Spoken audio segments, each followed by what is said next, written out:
Hey guys, welcome back to the channel. This is story about what if Naruto is banished from Konoha by his own parents. Part 1. Before I start, please do support for more amazing content and comments for part 2. Do consider to subscribe my channel and share my video to your friends and check out the description as well. Let's start the video. Naruto. You stand here accused of being responsible for the loss of Uchiha heir, interference with a mission above your rank, and endangerment to you fellow shinobi. How do you plead? A blonde man asked to a younger version of himself in a room filled with adults. The boy only glared at the man. He was bound and was being accused of crimes that were bogus. He looked in the eyes of half the people in the room and he knew that he could say nothing to save himself. In their eyes, they were very happy to see him being punished and most likely set something up against him. There is no point, you already made your decision. This is only a formality. Naruto stated as he began to recount his life. Recap: Sasuke Uchiha has been offered training by the Leaf's rogue ninja, Orochimaru of the Sannin. Sasuke's desire for power to kill his brother that slain the entire Uchiha clan under the guise to test his power. However, it was unknown to the public but known to a few that the Uchiha clan was planning a coup d'etat after the injustice they were faced with. 13 years ago, the Nine-Tails Fox was released by a rogue Uchiha and sent it to attack the Hidden Leaf village. The Nine-Tails Fox was resealed into the children of the current Hokage, Minato Namikaze. However, the third Hokage, Hiruzen Sarutobi, did the sealing so his successor could live to raise his children and protect the village. The elderly man sealed the yang half of the chakra into the redeemed daughter with whiskers, Mito. The yin half was sealed back into the previous Jinchuriki, Kushina Namikaze, to save her life after the extraction. Finally the soul that controls the chakra, was sealed into a young blonde baby with whiskers, Naruto. Naruto never considered himself part of the Namikaze or Uzumaki family. As he grew up, he was forced to face the wrath of the Leaf village by himself. Due to the belief of the village is more important than the children, Naruto rarely received any attention from his parents. All of their attention was solely on Mito because she was the Jinchuriki of the Nine Tails, so she would one day defend the village from all the treats in the world. Naruto's existence wasn't acknowledged by anyone in his family. He grew up alone and in pain. The only friends that he made were the Uchiha clan and the Ichiraku family. Like Naruto, the Uchiha clan was viewed in a bad light due to the secret information of a rogue Uchiha was responsible for the Nine Tails attack. Fugaku, the head of the clan, understood his treatment and treated him better than his family and the village. Fugaku's own family became the family that Naruto never had, except Sasuke. Sasuke believed that Naruto was replacing him, so they never liked each other. After Itachi was ordered to kill the clan, Naruto was devastated and became more isolated. He would never acknowledge anyone in the village, besides the kind father-daughter duo that owned a raiment stand. Naruto began to develop the mindset that Minato would never approve. The mindset of where your own needs are far more valuable than the village's needs. He stayed quiet and never rose up to be suspicious. He wanted to be away from the place that would conscript 6-year-olds into a horrible way of life. A life that he was conscripted into. During the days in the academy, Naruto did everything to be seen average, so his parents won't bother him, as they only ever cared about Mito. Those days, Mito would try to get close to her estranged twin brother, but she was the daughter of the Hokage and the hero of Konoha, for being the Jinchuriki of the fox's chakra, where Naruto would be damned by the people for holding the soul of the fox. He would sneak off, avoiding all contact with almost everyone his age or anyone else. He even stopped coming to the Namikaze compound and lived somewhere else, not that his parents notice, even with Mito bringing it up. Naruto even went as far as to only put Naruto on his shinobi register card after graduation. No Namikaze or Uzumaki. During his short career as a Leaf's ninja, he brought freedom and hope to the land of Wave, saved another Jinchuriki, saved the land of Snow, or land of Springs now, and became a hero to the village hidden in the waterfall. The only problem was that his team, Sasuke Uchiha, Mito Namikaze, and Sensei Kakashi, was part of the mission. Kakashi heavily supported Mito at any moment. He falsified his reports and gave Mito and Sasuke the credit. Then again, Naruto only fought seriously when his team was out of sight. Kakashi believed that Mito and Sasuke did it due to them having any training compared to Naruto, the boy that he didn't acknowledge as any form of contribution to the mission, any mission. Then came the Nadeshiko incident. An all-female shinobi village came to the Leaf in order to fulfill the promise that Jiraiya made in the past. Sadly, Mito was the only student of Jiraiya, so they couldn't make an alliance. Jiraiya and Minato cursed this because the Nadeshiko village was a powerful village, even if it is small village. The idea of Naruto being used never came to mind. Naruto never had any real friends besides people using him to get close to Mito. He rarely depends on his comrades. He will come up with plans that fits his needs. This problem was brought up by Kakashi in a team meeting. He suggests working together, but only trains Mito and Sasuke. He tells Naruto to do chakra control exercise. Naruto did them all and created a few himself. This only enlarged the rift with him and the Leaf, seeing as they refused to help him become stronger, he would need to find another source. During the Chunin exam, where all 5 great village participated in, Naruto was acknowledged as an orphan by the foreigners. It didn't bother him, but when he defeated Neji and Mito in his match, it brought questions to the other cage. They noticed the whiskers, blue eyes, and blonde hair that is shared with Mito and Minato. Minato said he was his son. That was it, he couldn't think of saying anything else because this was the first moment in his life that he thought about Naruto. All the cages saw the look on his face and knew what that means. They were disappointed for Minato's action for a son with many talents, including his rival the Raikage A. News of his status as Jinchuriki of the Soul of the Fox became public knowledge, as did Mito's status. The cages recognized this, that even the most noble cage out of the 5 will do the same as any other cage. Train the one with power and ignore anything else. It was originally thought that this man was a man that wanted peace for the entire shinobi world, but his action reveals that he only cares about the Leaf. During the invasion, Gaara went full-tailed beast mode, but Naruto stopped him. He used his white tiger summoning boss, Byakko, to defeat Gaara. Naruto used the summoning jutsu on accident one day and teleported to the den of the White Tiger clan. To become the summoner of the fabled clan, he had to allow them to look into his mind. If they don't like what they see, you die. If they do like it, you are in. Naruto, of course, passed with flying color. A boy grew up with hate but never sought revenge impressed them, but they did saw a lot of hate for the village and the people, just not revenge. After the invasion, Minato gave the credit of defeating Gaara to Mito, no matter how much she protested. Sasuke only saw Naruto with his eyes burning with hatred. He knew that Naruto was far more powerful than he lets on, and he was on good terms with his own family before their death. He couldn't stand Naruto. He was treated as the Prince of the Leaf. Hell, he and Mito were engaged to each other to strengthen the Hokage's family. Minato thought that Sasuke is a better son. Sasuke used a curse seal more often and fell prey to it. He decided to go rogue and go seek out Orochimaru for power. He left the village and the next morning, Minato assembled a team to retrieve him under the belief that Sasuke was kidnapped by Orochimaru. A team that consisted Shikamaru, Kiba, Choji, Neji, and Mito. Naruto wasn't viewed as capable of performing an A-rank mission. A mission where any Jonin or Anbu could have been sent on, instead Genins and one Chunin was sent because they were Sasuke's friend. Naruto, however, was conflicted about not going. Normally he wouldn't give a damn, but Fugaku and Makoto were like parents to him. After giving it a long thought, Naruto ran to catch up with them.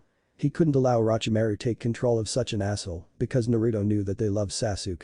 Naruto only managed to reach Mito and Sasuke fighting at the Valley of the End. Naruto was about to interfere, but an old enemy prevented him to join in to capture Sasuke, Kabuto. During the exam, both Kabuto and Naruto saw through both of their disguise. Kabuto knew that Naruto is dangerous. It only became more apparent that the two fought each other in the Forest of Death when Naruto started to use Kurama's chakra. Kurama, the nine-tailed fox. Naruto managed to speak to the soul of the nine tails at a young age. Only shocked to find out the truth and that the fox is a female chakra Constructn. To see what she looks like in my story, search. Daluo Dalu 2, Ma Xiaodao. Only imagine 9 crimson tails on her. Throughout his life, Kurama would tutor Naruto in the shinobi way. Naruto would consider her as the only mother he has left after Makoto's death.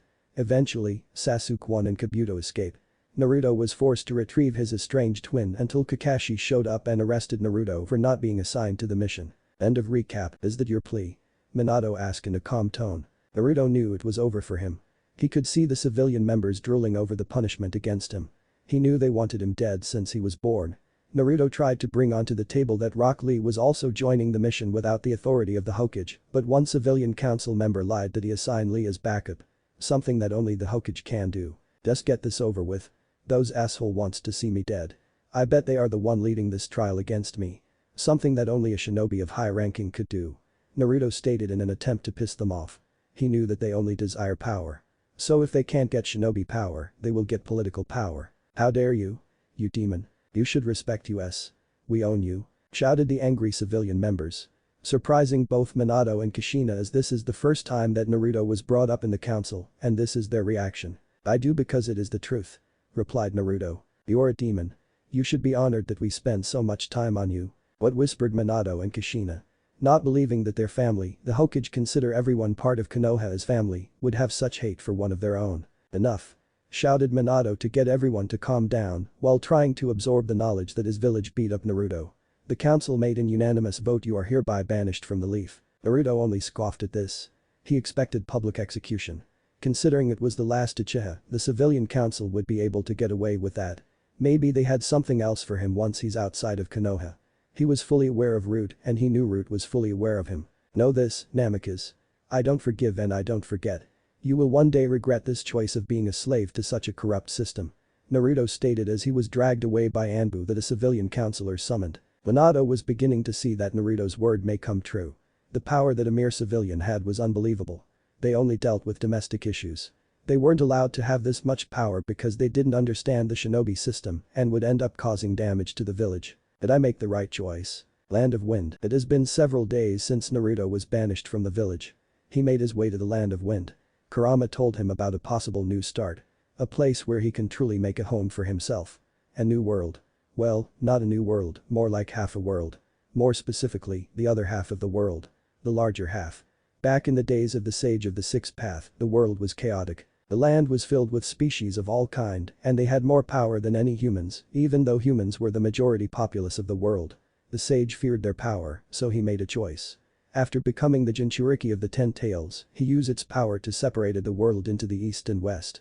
The East becoming the Elemental Nation and the West as the Endless War Nation. When the wall was formed, he abandoned all the humans on the West to fend for themselves.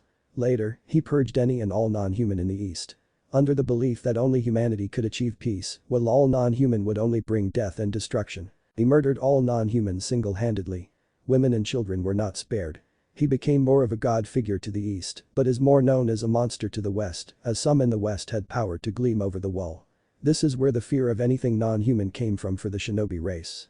Surviving demons went into hiding as they were trapped in the East. Demons like the tailed beasts that was split from the Ten Tails and others like Moroyo. They grew a hatred for the sage. Moroyo decided to target humans for revenge. The tailed beasts decided to target humans after becoming free from the sage. The tailed beasts would never forgive him for taking them away from their home, as the Ten Tails was originally created by someone powerful in the West. They too attack humans in the name of revenge. However, the humans were left with a new power to fight for themselves. The sage created ninjutsu to bring humanity closer, but they remade ninjutsu into ninjutsu. They use it for war, just like how every other race used power. They use it to fight the tailed beasts. Then later sealing them into humans, creating Jinchurikis. Tailed beasts were immortal, so they couldn't be killed, so they were sealed. After the birth of the Jinchurikis, they were immediately rejected by society. Any connection to non-human made them an enemy. They were treated as human weapons. Or weapons, depending who you ask. Very few humans in the East understood the feelings of the demons. They too were killed off as demon lovers. It's hot. Naruto shouted. As when he made it to the border, Byakko, the leader of the White Tiger summons, went home. Naruto has been traveling for 2 days in the endless desert. Are you sure this is the only way to make it to the wall, Kurama? It's this way or you go through the land of earth. I'm pretty sure that they won't like you going into their territory. Even when you have been banished. Just soldier on. Replied the kitsune. Enjoying seeing her host walking under the blazing sun in the middle of the desert. After a few more hours of scorching walk. Hey. I see it. It's the wall. As he began to jump with joy. Then suddenly stop. How do I get over it? You said that the sage made it, so chakra can't affect it. True, chakra can't touch the wall, so the humans won't explore the other side. But you have me. I still have some power to get you over the wall. Don't worry and leave it to me. Kurama said as she began to take over Naruto's body and Naruto's conscious left the control of his body. Naruto's hair changed red and his whiskers became more defined as she took the wheel. There should be Here is the secret door. Thank you, you bastard. She said as she channeled her spirit power, prana or mana or magic as you want to call it, into the wall and a doorway open. I never thought that having a piece of your power would get me back home. She grinned as she thought of the man that sealed and split her original form. In the west, Naruto then regained control of his body again. His hair becoming blonde and his whiskers becoming less noticeable. Naruto opened his eyes and gazed into the new world. So this is the west, I thought I would see bodies and destruction everywhere. He only saw a beautiful landscape. Nature looks peaceful. A wonderful forest all around him, birds chirping, and the sound of a rushing river nearby. It reminded him the forest surrounding Konoha. The place where he would usually stay and hide out during his days in Konoha. Yes, this place is definitely peaceful. Most likely due to people not being around the wall. It can't be taken down without the power of the sage, which I so happen to inherit after the sage's death. I wish my other sibling would see this. How I miss home. She said as she felt relieved to be home where she would be accepted. So now what? Go north. I remember there being the largest human city. The city of Camelot. The other race may not take a liking to you, so be careful. It was true. There are many race besides human. There were demons like her. Also, devils, the weaker version of demons, but hold more potential to become stronger like humans. Then the angels that God sent to protect the world, also their counterpart, fallen angel. Yaokai, like the kitsune, nekomata, and much more. Ghouls, the mutated human that are far stronger and faster, but have the problem of the ability to only eat humans. Finally, there is the humans. The race with only the potential to become strong, and they're more adaptable. They can handle the biology of any other race, so there are many humans that fell in love with the other races. Their children usually become only one race, a human or the race that is the spouse of the human. Even then, they would only be seen as half-breed. Or late the last time Kurama was here. Who knows how much has changed in a few thousands of years. I will, but I want to meet the other races. They seem like they could be good friends. I mean, look at us. We are a family. Naruto said with a grin. Kanade could only smile at this. It has been 1 month since Naruto started his adventure. He ran into the other races, but it didn't turn out the way he wanted. Most of them attacked Naruto on sight. Naruto barely survived their encounter. If Kurama didn't take over, Naruto would be dead. There he realized that all the races' power are far stronger than chakra. If war would spread to the elemental nation, then the shinobi villages would surely lose. Naruto ran into some of the more friendly people. Flashback, hey, I'm not here to hurt you. I'm just a simple traveler. Naruto said as he raised his hands to show he isn't a danger to the ghoul. How can I trust you? You humans always hurt me. Said the ghoul. Wait. How can a ghoul be hurt by humans? I mean, aren't we weak? Naruto said in surprise that a ghoul being hurt by humans. The ghoul looked at him confused. I'm from over the wall. I was told by a friendly demon that live in the east that I could get a new start if I come here. I'm just trying to start over. The ghoul carefully studied Naruto. The idea alone seems impossible. As the ghoul watched him, she could tell there wasn't a single eye in Naruto's eye. One explanation later. Man, you humans sound pitiful in the east. The ghoul said after hearing Naruto's story. Wait. Human can fight on the same level as the others as well, Naruto shouted in surprise. Yeah, your ninjutsu, as far as I can tell, comes from the idea of wielding the spiritual side of energy and the physical side. But it seems like you people from the east only took half of each, so your body doesn't break. If you use the full power of one side, it will be enough to fight any race. Chakra sounds like downgraded version of energy here. You, humans evolved after the wall was put up. You guys couldn't compete with us, so you fought hard and evolved into what humans are now. Humans definitely earned the title as the most adaptable race. You guys develop a body to handle the spiritual side, prana, mana, or magic as you could call it. There is many name for it. Or you could learn the physical side of energy, Dukai. The problem is the majority have trouble mastering those two art. Only the strong could handle it. Also, your senjutsu sounds weak. I mean, senjutsu is one of the power that is closer to God, yet it can only take down your shinobi that are barely on the same level as a warlord's lieutenant. I think you guys are making the nature energy you take in weaker by mixing it with your chakra. The nature energy is most likely diluted by your chakra, so you can handle it. I mean, anyone can learn how to use nature energy, but that doesn't mean you should. Some races, like the kitsune and nekomata, are more known to have an affinity for nature energy. Everyone else, it may as well be suicide. Using pure nature energy can easily make you a warlord of a demon territory, said the ghoul, surprising Naruto that it's possible to learn a stronger form of energy now. Thank you very much. I hope I can call you friend in the future. Naruto said as he begins his journey to Camelot. Are you sure you don't want a bite out of me? I mean, I don't want you to starve. He said with a worry face. I can't take a bite out of a cute guy like yourself. I will feel bad about it later. She said with a wink. Causing him to blush. I hope we see each other in the future. He said. Me too. By the way, the name is Naruto. He said as he waved goodbye to his new friend. My name is Taka Kirishima. I hope you find happiness here. Smiling back. Flashback end. Naruto spent his travel learning how to harness one side of his energy, but failed each time. He decided to give it a break until he made it to Camelot. Finally reaching the gate of Camelot and into human territory. Halt. What is your business here? Shouted a pair guard pointing his halberd at him. Naruto just rose his arm up. I'm just a traveler looking for a new home. Said Naruto. What do you have to offer to Lord Oda Nobunaga then? To join his kingdom, you have to offer our warlord something. What? You have to give up something to their leader in order to join. Thought a confused Naruto. Believing that they would take in all humans. Then suddenly, there's no point. Said a man that appeared at the gate. Dressed as a standard mage. I sense something from you, you're not human. Kill him. Shouted the mage as he realized that Naruto holds demonic power in human. The guards charge at him with the intent to kill. Naruto jumped back, but without getting stabbed in the guts. Naruto pulled out a kunai and threw it at the guards, but the kunai only left a dent. Damn it. Not even wind-enhanced kunai can get through their armor. The West is truly fearsome. Naruto began to panic. Then he started to do hand signs for a wind jutsu. "Oh no, you don't, demon," shouted the mage. As he blasts Naruto with a firebolt spell, knocking him unconscious. They begin to approach for the kill, but someone appeared. "The boy belonged to me. I won't have you harm him," said a woman in a cloak covering a body. She used magic to lift up Naruto and take him away. "Who was that?" asked one of the guard as he faced the mage. "Someone that should be feared," the mage said as he shivered from believing who she really is. The sheer amount of mana she was giving out only indicated one person, and he was hoping it's not her. The forest away from Camelot. Naruto is just left in the forest by a lake after being rescued by our mysterious woman.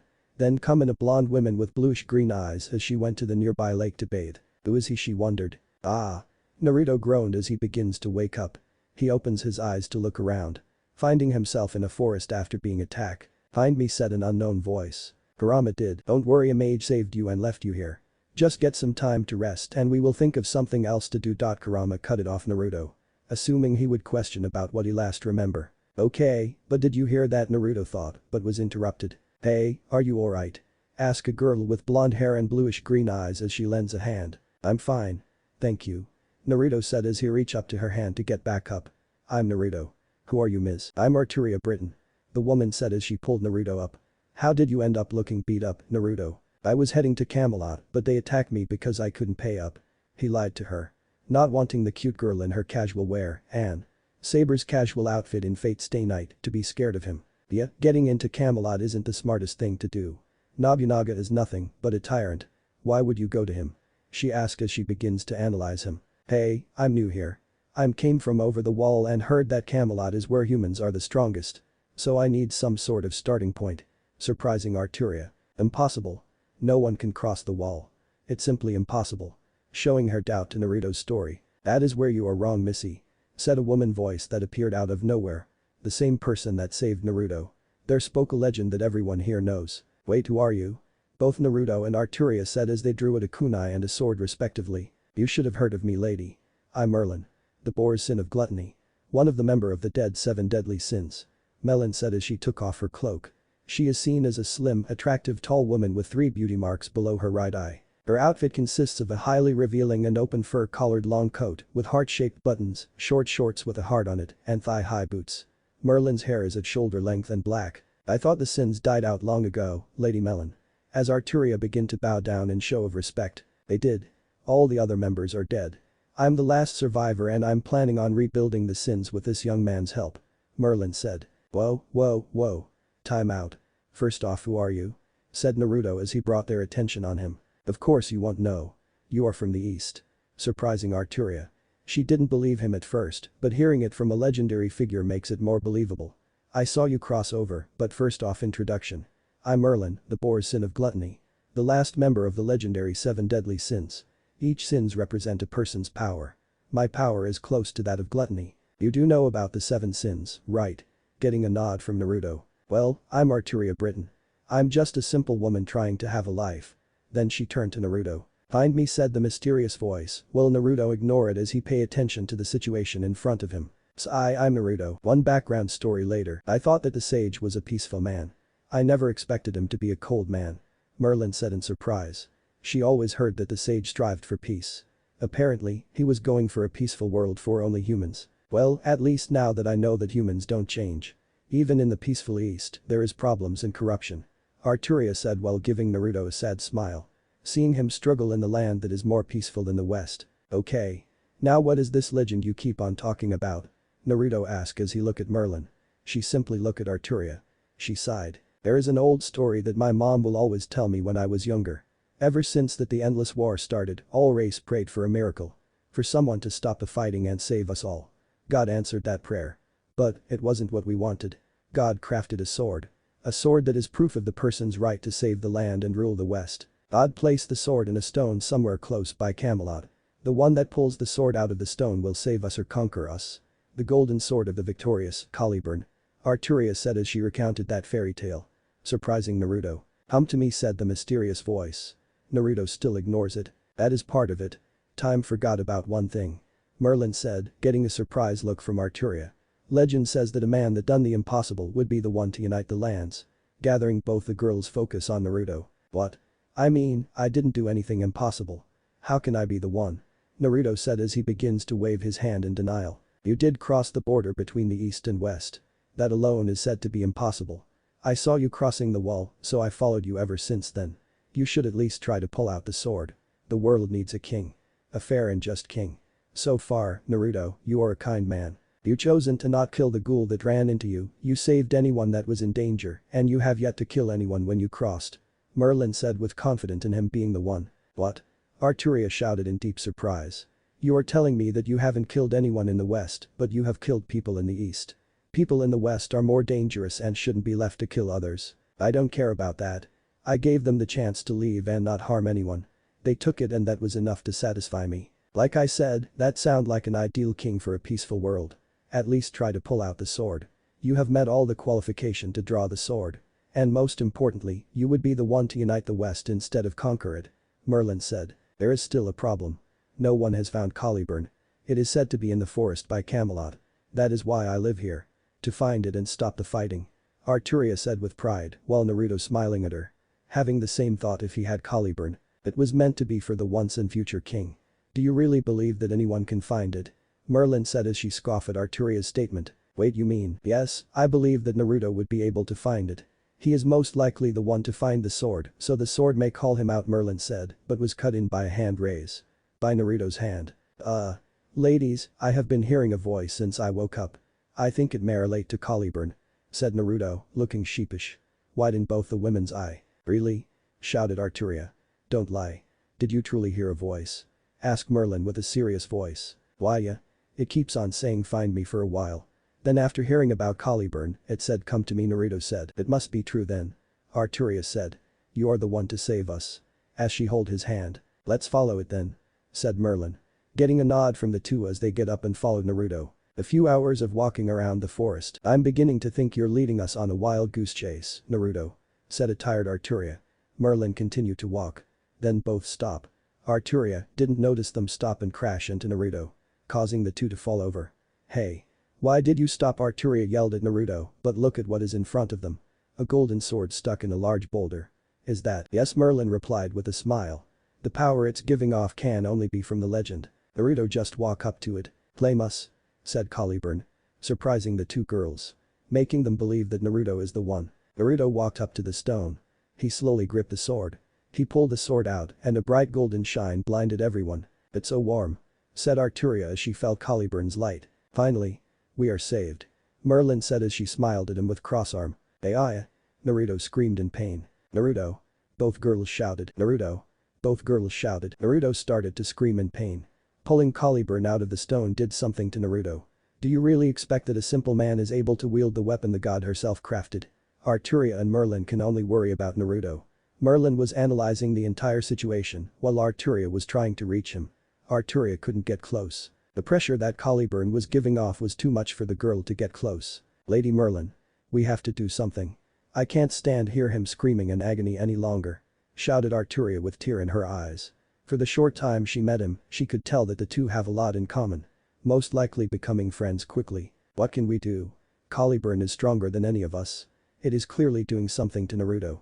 After a pause to think over it. Naruto is from the east. His body is incapable of handling power like the one you've seen in the west.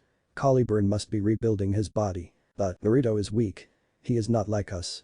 He will need this transformation. The only thing we can do is wait. Merlin said as she wait for Naruto transformation to be done. Arturia can only watch in pain. She felt helpless. There is someone in front of her in pain and she is incapable of helping them. A feeling that she hated. Arturia always wanted to live in a world where there isn't anyone trying to harm each other. A fair and just world. A world that the legend always talked about. During her childhood, she always dreamed of being the person that pulls out the sword out of the stone. Now, she realizes it is the blonde man that is destined to achieve her dream. A dream that Naruto could agree with. After 10 more minutes of shining light, Naruto's transformation is finally done. He already fell unconscious about 4 minutes ago. The pain was too much for him to handle. As soon as Naruto fell with Caliburn in his hand, Arturia ran to him to check up on him. He is alive. Arturia said, sounding relieved. He will need rest. However, this is a problem. Merlin said as she frowned as she scanned his body with her magic. What is it, Lady Merlin? Beside his missing whisker mark. Merlin said while Arturia looks disappointed. She kindled like his whiskers. It made him look cute. Let it be known that Arturia Britain will never admit that she likes cute things. He has a new power. He has magic network. Magic circuit. So he is a mage. She confusingly asked, using the on of many terms for magic container. As there is no official system for magic, many people use many terms for magic and anything relating to magic. Yes and no. He is a mage, but that transformation is something else. Sensing him, he's more different than a standard mage. His magical signature is more along the line as angelic magic, like the angels from heaven. She asked, getting a nod from her. Grab him. He needs rest. Hold on. Are you gonna leave me behind? Said a beautiful woman with red hair, 9 tails. Arturia drew her sword and pointed it at her. Who are you and state your business here? Demanded Arturia while Merlin brings up Alden. Her sacred treasure, a small crystal ball. Merlin sensed her demonic power and it isn't something to take lightly. Merlin is no doubt stronger than the new woman, but with Naruto unconscious, she couldn't risk his safety. Really? I'm hurt. Naruto was talking about me to you guys a few hours ago. Who else can be a beautiful redeed like me? She said with a fox grin. After giving it a few minutes. Kurama. Both blurted out. The INGO she sang out as she spins around like a little girl showing off her dress, but Kurama is showing off, her assets. How did you get out? To my understanding, you were forever trapped into the blonde. Merlin asked as she lowered her crystal ball. So did Arturia as she sheathed her sword. No idea, but my guess it had to do with the golden sword. She pointed to the sword in Naruto's hand. Getting the other two to look at Caliburn. Of course it was me. Said a voice coming from Caliburn. I use the voice of Ilia's fragment or more commonly known as Ilia from Trinity 7. Widening the eyes of everyone looking at it. You talk. All three said in unison. Do you really expect that a weapon created by God herself to not be sentient? I mean people will come challenge Master to claim me. I can only be wielded by Master and others that is approved by him. Giving time for the three to absorb the newfound information. I sense that Master doesn't desire you to be trapped, Lady Kurama, so I freed you by giving him magic source to compensate for your departure from Master. The source that Master received are special. They are personally designed by God, so he will be a great mage if he wishes. What truly matters is that he has more power to fulfill his destiny. I'm sorry for not informing about what I was doing, I was quite tired. Waiting in the stone for thousands of years tend to make someone sleepy. The two girls just blinked at them. Kurama was too busy enjoying her freedom to care about the how part. Of course it is. Kurama yipped in happiness as she skipped around. I guess it is okay. Arturia said as she sounded unsure how to respond. She still doesn't fully trust any other race. As long as it helps at the end. I'm fine with it. Merlin, finally absorbing the latest news. Arturia carried Naruto back to her home while the other two just talk. Merlin couldn't let thousands of years of knowledge go without finding out something for herself.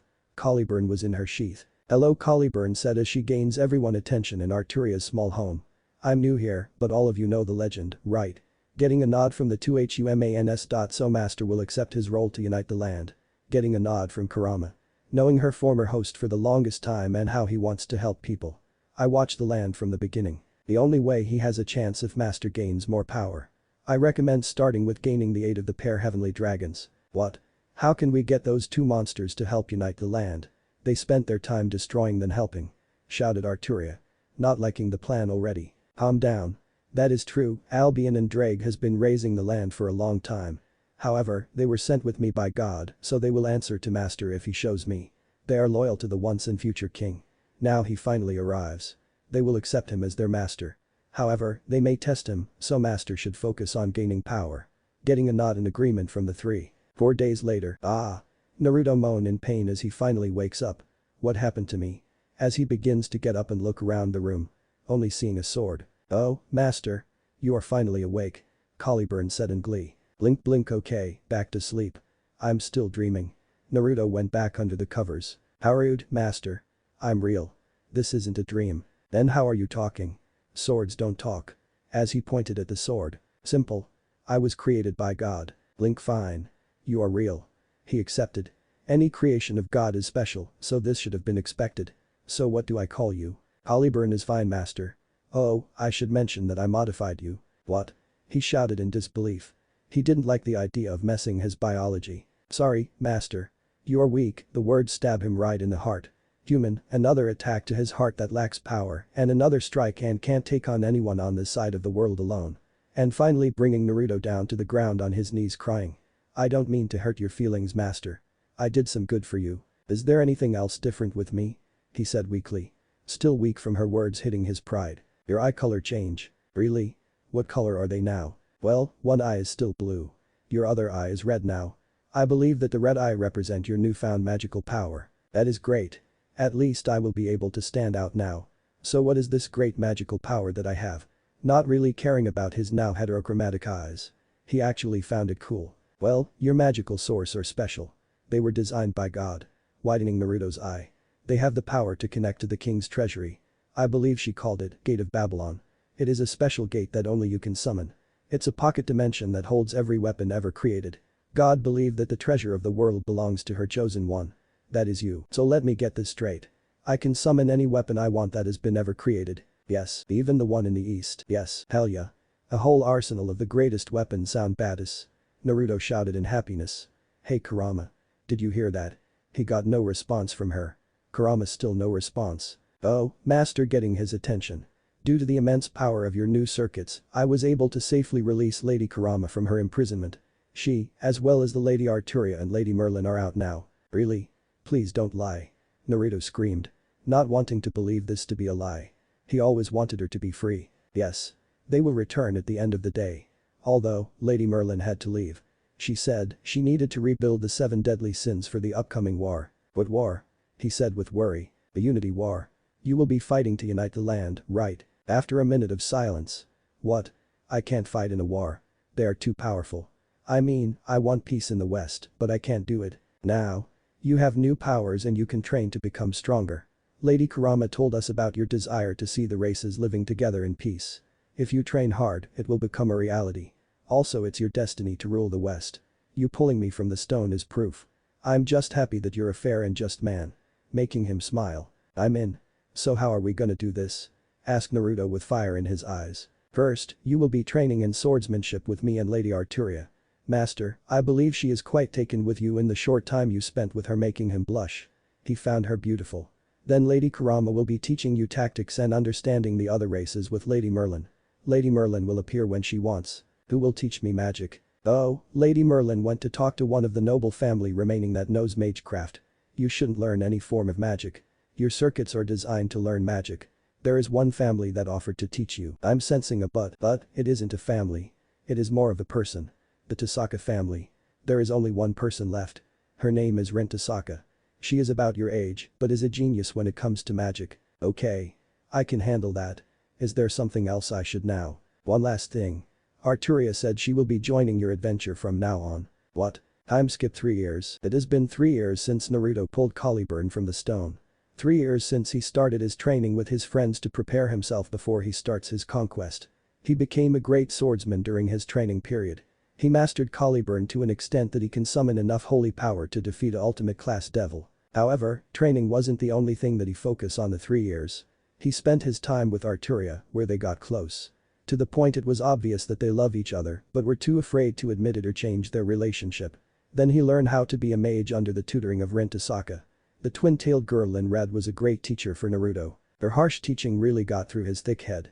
However, she still had trouble handling any more current technology like the radio that was common in both East and West. She ended up destroying it when someone tried to call them. Also, they became great friends.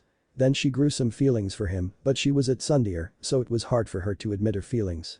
Naruto always got insulted and hit by her when he got close to her. The two girls knew that they both liked Naruto and Naruto couldn't choose one of them because he didn't want to hurt any of them. He cared for them both too much to satisfy his love life. So they agreed to share Naruto with any other girl that genuinely loves him like themselves. That was the start of Naruto's harem. Although, it was a great thing for him, he said that Arturia will always be his first love and nothing can change that. Of course Rin understood that, but that didn't change her being at Sundeer. Even Merlin decided to pop back in. She has found another member of the sins. She found Escanor for the lion sin of pride. It fitted him perfectly with his weird split personality during the day and night. Although he is the strongest human, he wasn't given the sin of wrath to be captain. There was someone else to fit that position. She needed to find him. Even though she was searching for members, she found someone unexpected. She found a goddess. The Lady of the Lake, Lady Vivian. The ruler of Avalon knew of the legend of Naruto becoming king, so she decided to aid him. She ordered Merlin to bring Naruto to her. She gave Naruto a holy sword, but not just any holy sword. The sword of promised victory. A sword forged by the planet as the crystallization of the wishes of mankind stored and tempered within the planet. A sword that formed from the prayer of victory from all races and brought into reality by fairies. It was a sword specifically crafted for him and only him. Along with Excalibur, she gave him the scabbard of Excalibur, Avalon. Avalon grants the ultimate defense against anyone, even against time to a certain extent. Avalon is capable of extending the youth of a person, which he shared with the girls.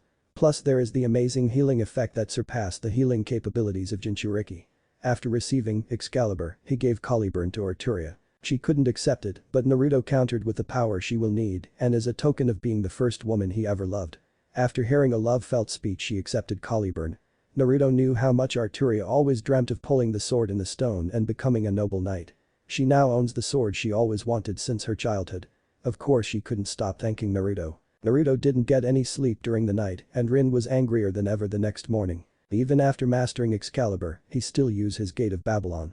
He mastered a few weapons in his treasury-like gate. When experimenting with the Gate of Babylon, Rin noticed his circuit doesn't connect to the dimension that hold the treasury. It was himself that connects to the gate. It only brought her a lot of questions about the once and future king, because this is the first evidence in both East and West that it was the person, not the power, that allows such a miracle to happen. He developed his own technique to counter any physical or magical attack. He called it Banishing Shift. Banishing Shift is a skill which could only be unleashed as a counter of an opponent's attack, could repel or disperse any kind of attack, physical or magical. Its true form is able to erase everything to the zero dimension, erase anything to nothingness. The perfect technique against any powerful attacks, but Naruto only uses it when necessary. He prefers the challenge of the battle and sees that technique as a last resort. Or when he is too lazy to deal with an attack. After finishing his training, he and his friends went to the wall that divided the world. There stood Naruto in a black armor resembling that of a knight, and Berserker's armor from Fate Zero. Lancelot's armor while it's still black, Arturia in her armor, and the same armor in Fate Stay Night and Rin in her usual red turtleneck shirt, black skirt and long black socks under brown leather flats. Kurama decided to sleep inside of Naruto. Even though she is free, she is still part magical creature and kitsune. That means she is very lazy. She spent most of her time in Naruto because it's no longer the Sora prison for her. It changed to more of a hotel now. So we are gonna go back to your old home? Rin asked. Yup, the blonde said. Will they be able to recognize you? Arturia asked. Afraid if someone sees him, they will take him away. Not really. I have heterochromia eyes now and the whiskers are gone. I also have this helmet. He pulls out his knight helmet and shows her. Making Arturia a little sad. She still miss his whisker mark. One day, Naruto brought back a puppy back to the Tasaka's estate where they were living and Arturia went full on girl mode and played with the dog all day long. Rin never let it go. Naruto found it cute. Both never stopped teasing her about it. Don't worry master, no one can harm you with me here. A voice came from Excaliburn. I use the voice of a still manuscriptor more commonly known as Sora from Trinity 7 on Naruto left side of his waist. Me too. Even though I serve Lady Arturia now, I will always come to your aid. Caliburn exclaimed from the side of Arturia. Why are we heading to the other side by the way? I mean, it's weaker world compared to ours, according to your stories. Don't get me wrong. I want to see how different it is from here myself. Asked Rin. I wanted to see some people before we start the war. It may be the last time I see them, he gave with a sad smile. Don't worry. We will survive the upcoming war. No matter what happen, we will get through it together. As Arturia hugs him to comfort him. Thank you. As he hugs her back. Okay. It's time to go through the wall. I'm a little excited to see the other side. Said Rin with some glee. Naruto placed his hand on the wall while channeling Kurama's chakra into it to open the doorway. Then a door opened like a spiral portal opening up. The group walked through to see Naruto's world. The first thing that came to mind is, it's hot, both girls said with a deadpan tone. We are in a desert. Rin, don't you have something for this heat? Being in the armor is kinda cooking me alive here. He asked Rin. I do have some jewels that will keep us cool in the heat. As she hands out a blue jewel for her friends. Much better, Naruto shouted in relief. Wearing a full-blown knight armor isn't a good idea under the sun. First off, we head to the village hidden in the sand. As he pointed toward the village. They didn't take long to get there. Naruto summoned Byako again to give him a quick ride there. It only took a few hours to reach the village. However, when they arrived, they came to a bloodied scene. Debris and some dead bodies were at the gate. It looked like they were recently attacked. Only Tamari was at the front gate, waiting for a squad. What happened here? Naruto shouted at her, while wearing his helmet to hide his identity. Rin and Arturia just stayed behind and let Naruto do the talking. Halt. State your business. Tamari shouted back while preparing her fan. Not sure if they are friendly or not due to the current circumstance. So you don't remember me? He asked while shaking his head. Only for Tamari to look confused. I guess wearing the armor is a good idea to hide who I am. As he begins to take off his helmet, Tamari saw the blonde hair and one blue eye and said Naruto. Still not sure due to the missing whiskers and the red eye. It wasn't uncommon to have a shinobi get a transplanted eye due to the life of a shinobi. So you do remember me? He exclaimed. I came here to see Gaara. So what happened? Naruto? You're alive. We thought you died since no one could find you. She came up to give him a hug. Right now Gaara been kidnapped. Can you help us? What? Where is he? Just tell me where he went and I will get him back. Naruto said with concern for his friend. Just follow me. Kankuro and I are about to go and rescue him. Naruto and his team followed. On the way to rescue Gaara, Naruto learned a lot. He learned that a terrorist group, the Akatsuki, are gathering the tailed beast for some kind of plan. Gaara was the start of the plan. Naruto told her that he'd been over the wall and have been living on the other side of the world. She couldn't believe it, but Rin and Arturia supported his claim. Also, Excalibur and Caliburn were very good at convincing non-believers. Tamari still couldn't believe that Naruto is destined for something as big as this. To become king of the West was unbelievable. Tamari also told him about what has happened after his banishment. The Leaf Village lost their treaties with Land of Waves, Land of Spring, or was called before Land of Snow, village hidden in the waterfall, and the village hidden in the sand as well. News got out about his unjust banishment. The entire Land of Fire went into an economic decline. The Fire Daimyo wasn't pleased with the loss of treaties. He went to the Leaf and threw a tantrum at the council. He ended up cutting 30% of the annual budget. Then he ordered Naruto Namikaze to return and lifted his banishment. Too bad that Naruto Namikaze never existed. Naruto was never accepted by the Namikaze or Uzumaki, and during the trial, Minato only referred to Naruto as only Naruto, so giving a surname now was pointless. Jiraiya used his spy network to find him, but couldn't find Naruto anywhere, so it was concluded that he died. It was a good thing he was wearing a helmet so that no one trustworthy can now that he is alive, including the Akatsuki. However, the current problem is saving Gaara, and they already broken off the alliance with the Leaf, so there is no aid from them. Well, as they now.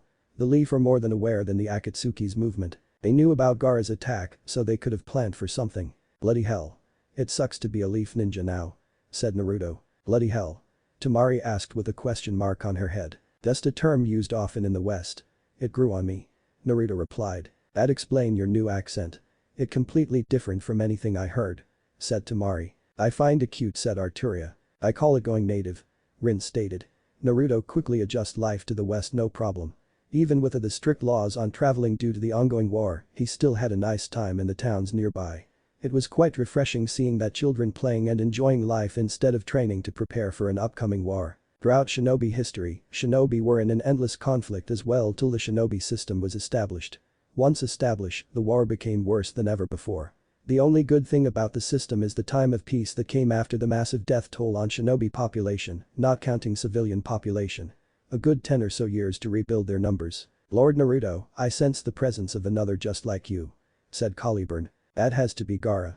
Naruto as he approached a river with a large boulder in the way. Then suddenly, what are you doing here, Leaf Shinobi? Tamari growled when she saw Kakashi, Guys, Mito, Sakura, Niji, Lee, Tenten, and Sai, Naruto's Sasuke's replacement. Ma. We are here to help. Kakashi said trying to be friendly. He focused his attention on the man in a suit of metal armor. Unable to sense who he is due to his lack of chakra. I'm more worried about your friend in the armor. He seems weak, making Rin and Arturia a little mad for the insult of their boyfriend. Something that Kankuro bitch about when he talked to the girls. And who wear a full body armor. Only a samurai would wear one. It was the common belief that shinobi were superior to samurai in every way, but that was a lie they tell themselves. Samurai take their training far more seriously, so a single samurai could give a tune in a death battle. There are rumors that the samurai survive Hanzo, the salamander, when many powerful shinobi died against him, not including Konoha Sannin where they were spared. No is not the time to debate about this. All you need to know is that we are allies with the Sand and came to their aid. You, however, shouldn't be here. The Akatsuki moved too fast for you guys to come for the rescue. So that means you planned this? Naruto said in his armor while crossing his arms. Is it a problem that we are helping? Mito asked. She may have not agreed with this tactic, but accepted it because it was for Konoha according to her father. Yes it is. We don't trust the Leaf. You could be here to kidnap Gaara and hold him hostage or take his Biju away. Kankuro sneered at them. Making a couple flinch. It was public knowledge that Mito couldn't control the chakra of the Nine Tails chakra, so many thought the leaf will steal another's tailed beast for a proper Jinchuriki. How unyouthful. We are here to help. Guy said, trying to calm them down. Ah. Master. Excalibur said. Surprising the leaf ninjas and making Tenten more intrigue with a talking sword. The signal just died. Ara. Naruto, Temari, and Kankuro shouted in panic. Enough. Rin and I will watch the leaf ninja. Saber, you will go with the sand ninja to get Gaara. Arturia said to regain command of the situation. It was also decided that Naruto will go by Saber when they aren't alone due to the order on Naruto. It will be bad if Naruto was forcefully taken back to the leaf. Getting a nod from the three. Excalibur, get ready. We are busting up that rock and killing whoever is in there. Naruto said as he drew Excalibur from Avalon. Everyone could feel the sheer power that Excalibur was giving off. Making the leaf shinobi more intrigue. Naruto then sliced through the boulder. It won't work. Your sword can't cut through the seal that the Akatsuki placed. Kakashi said with a smug-eye smile. Only to have a few leaf shinobi to laugh at this attempt, but soon stop. Saber cut the boulder in half like it was nothing. Opening the entrance and allowing everyone to jump in. Leaving the leaf ninjas shocked at seeing what they had seen. A sword like that could be helpful to the leaf. Plus it can talk. It can gives us a lot of information. Kakashi thought while he plans to steal Excalibur. Believing that Naruto is weak because of his armor and the girl's useless. They didn't give any chakra out, so he automatically thought they are weak. Even a newborn child have more chakra than any of those three. He thought as well. Well. Look at this. The nine-tailed Jinchuriki finally arrived. Now the blonde-haired bomber, Deidre said while sitting on top of Gaara's body. Get the hell off him, you bastard. Naruto shouted as he gripped Excalibur. Who is gonna make me, Deidre taunted. Shifting his attention to the armored individual. Then he saw many gold ripples appear behind Saber. With swords, axes, spears, and many weapons came out of them. That was when the leaf ninjas jump in to only witness Saber's power. What the hell is that, thought everyone, but Rin and Arturia. The two only gave a smug smile that they saw. Let me show you what happens when you hurt my friends. Naruto fired one of his weapon at them at incredible speed. Making Deidre jump away. What the hell is that? Deidre shouted in surprise. He saw the hole behind him and it was deep and large.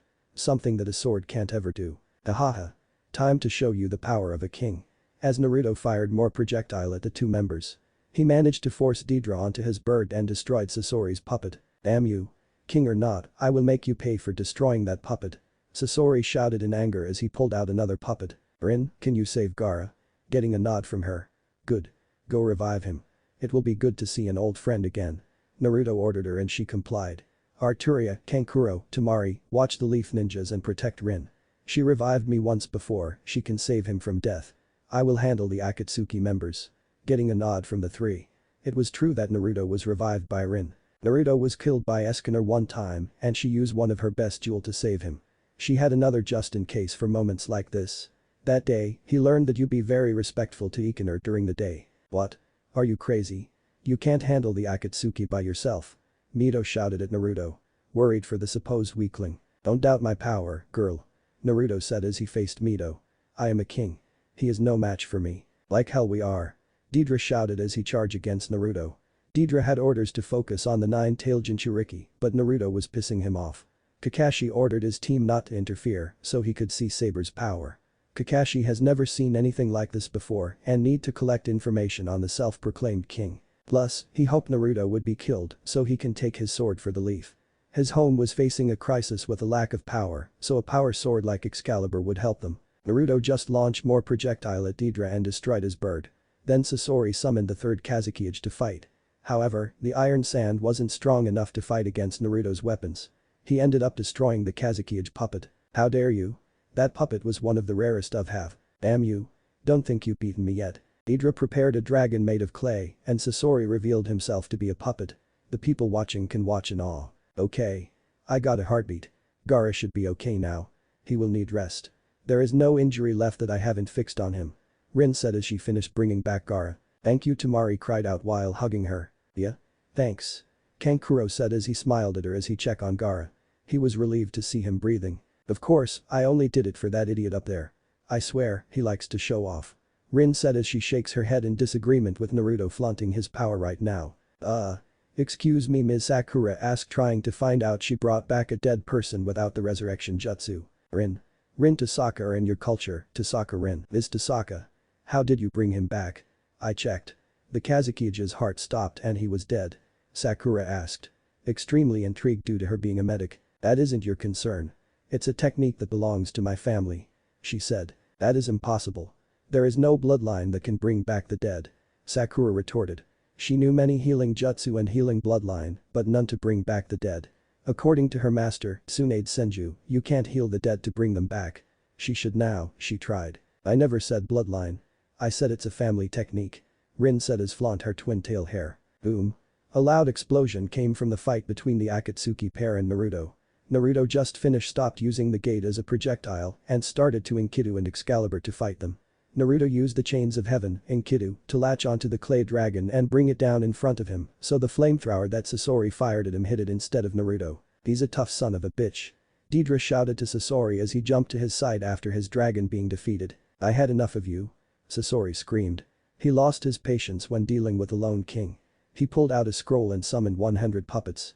Deidre lost all hope already. When Naruto used his chains, he pulled out his arm out of his body when the dragon came crashing down. Ha! Do you think that an army is enough to stop this king? Naruto said with a lot of arrogance in his voice. As he drew Excalibur. Get ready, he whispered to Excalibur. Excalibur just glowed in response. I took down entire villages with this jutsu. You will be no problem. Sasori said as he laughed. Deidre already left him to save himself and to inform the others. Deidre was smart enough to know when he lost. Naruto just raised his sword. Then everyone paid attention to Naruto and Excalibur. It was giving off a golden shine.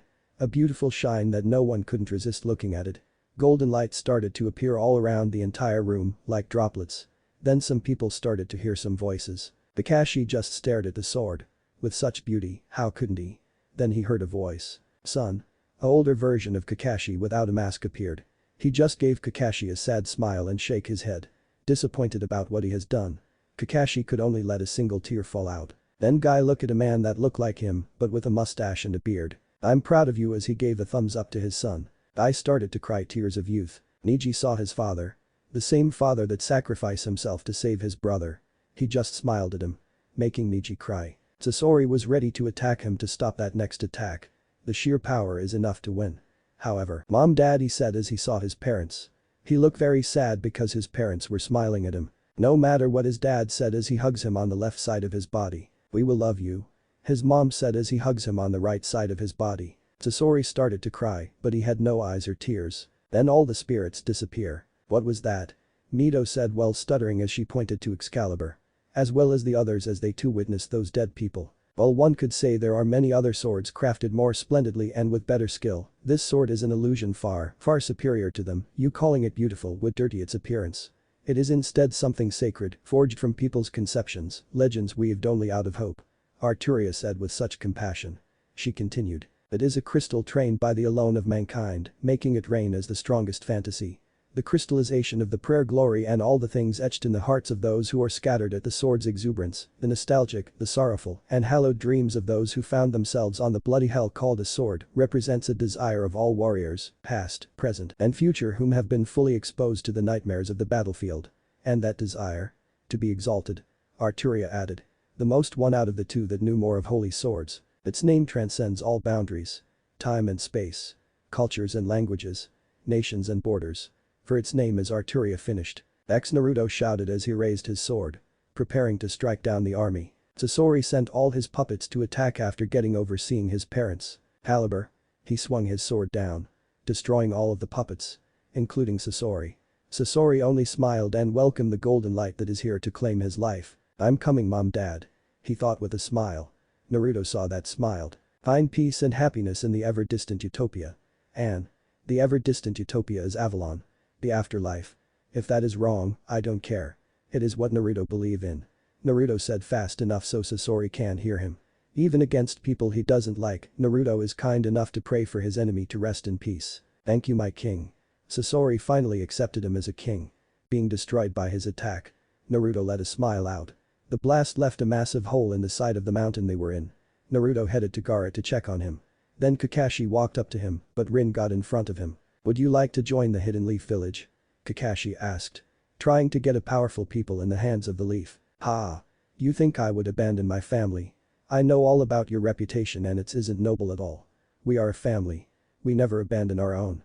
Rin said as she gave a smirk at them when they widened their eyes to hear her devotion to her family. The family of Naruto and Arturia. I asked kindly, but it seems that you left me no choice. Kakashi said as he drew his kunai. As did the rest of the Konoha shinobi. Then Kuro and Temari got ready for battle. Naruto wasn't paying attention, he was picking up Gaara. However, Arturia was already a step ahead. I wouldn't do that if I was you. Arturia said as she has Caliburn ready to slice Mito's throat. She knew that the daughter of the Hokage is worth a lot in the bounty station. Naruto told the girls that the shinobi system ran more like a mercenary guild instead of an actual government. I didn't sense her, thought Kakashi and Neji. The best censors of the squad didn't see a girl get behind them and set herself in a position to kill them. I'll say it once. Back off or you will be at war with us. The Leaf sent 2 squad to fight 2 members of the Akatsuki, and we only need 1 person to fight the pair of criminals. Do you really think that you stand a chance? She asked the group. After giving it a moment to think about their situation.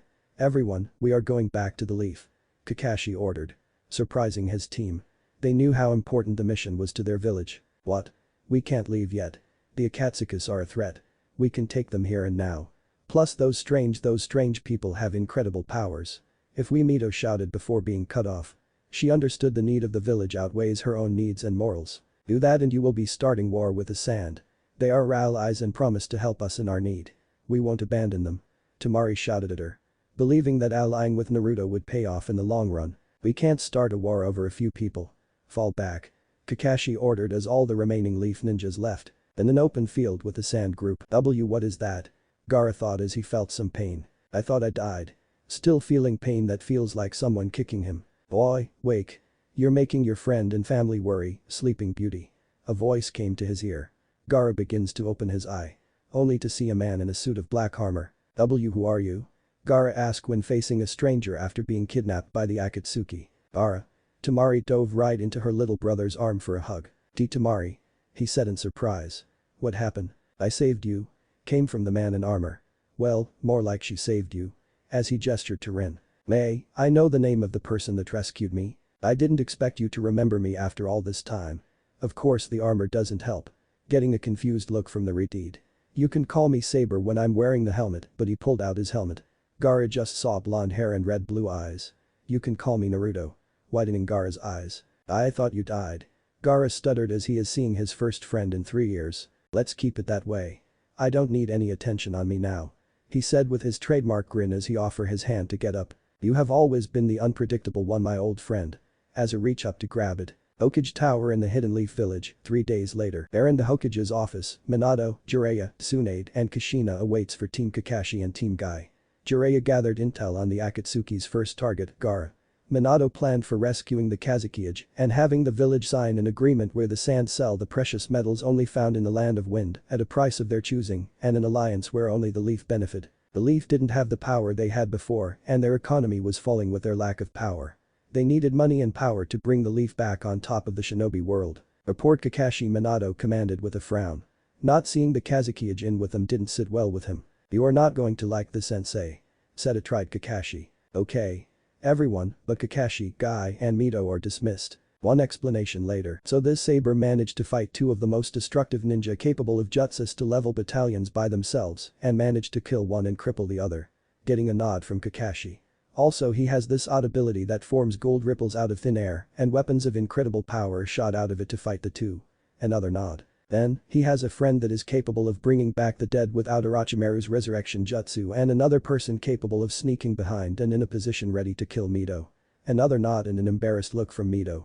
She was a proud shinobi of the Leaf and she allowed someone that was in their eyes, a dead body moving, in a position to be killed. She was trained to be the best.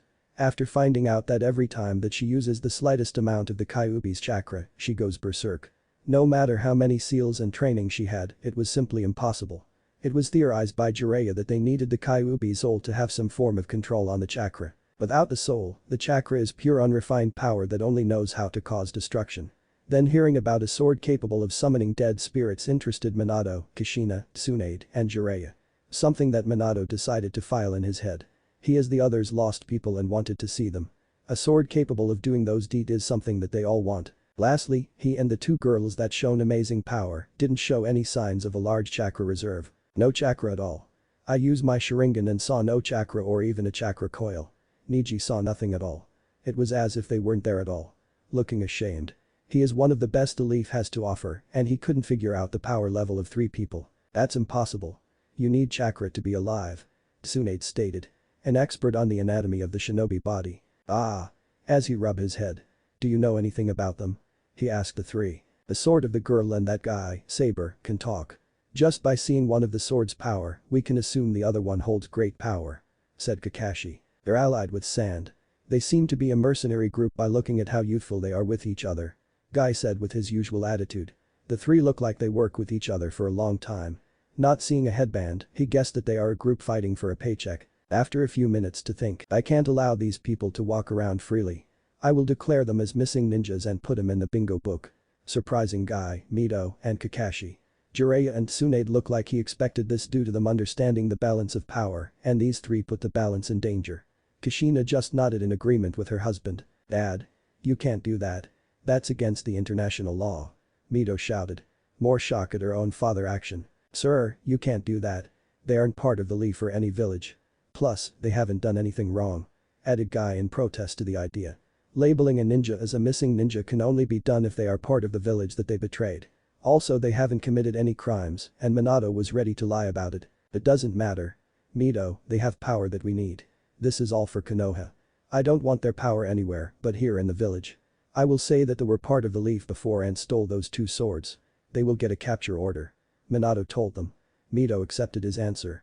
That tells you how far a shinobi, child or not, would go for their village. All their life, since birth, they were raised to give everything for their village, so it was uncommon to see such a blind acceptance. Sensei, I think it won't work.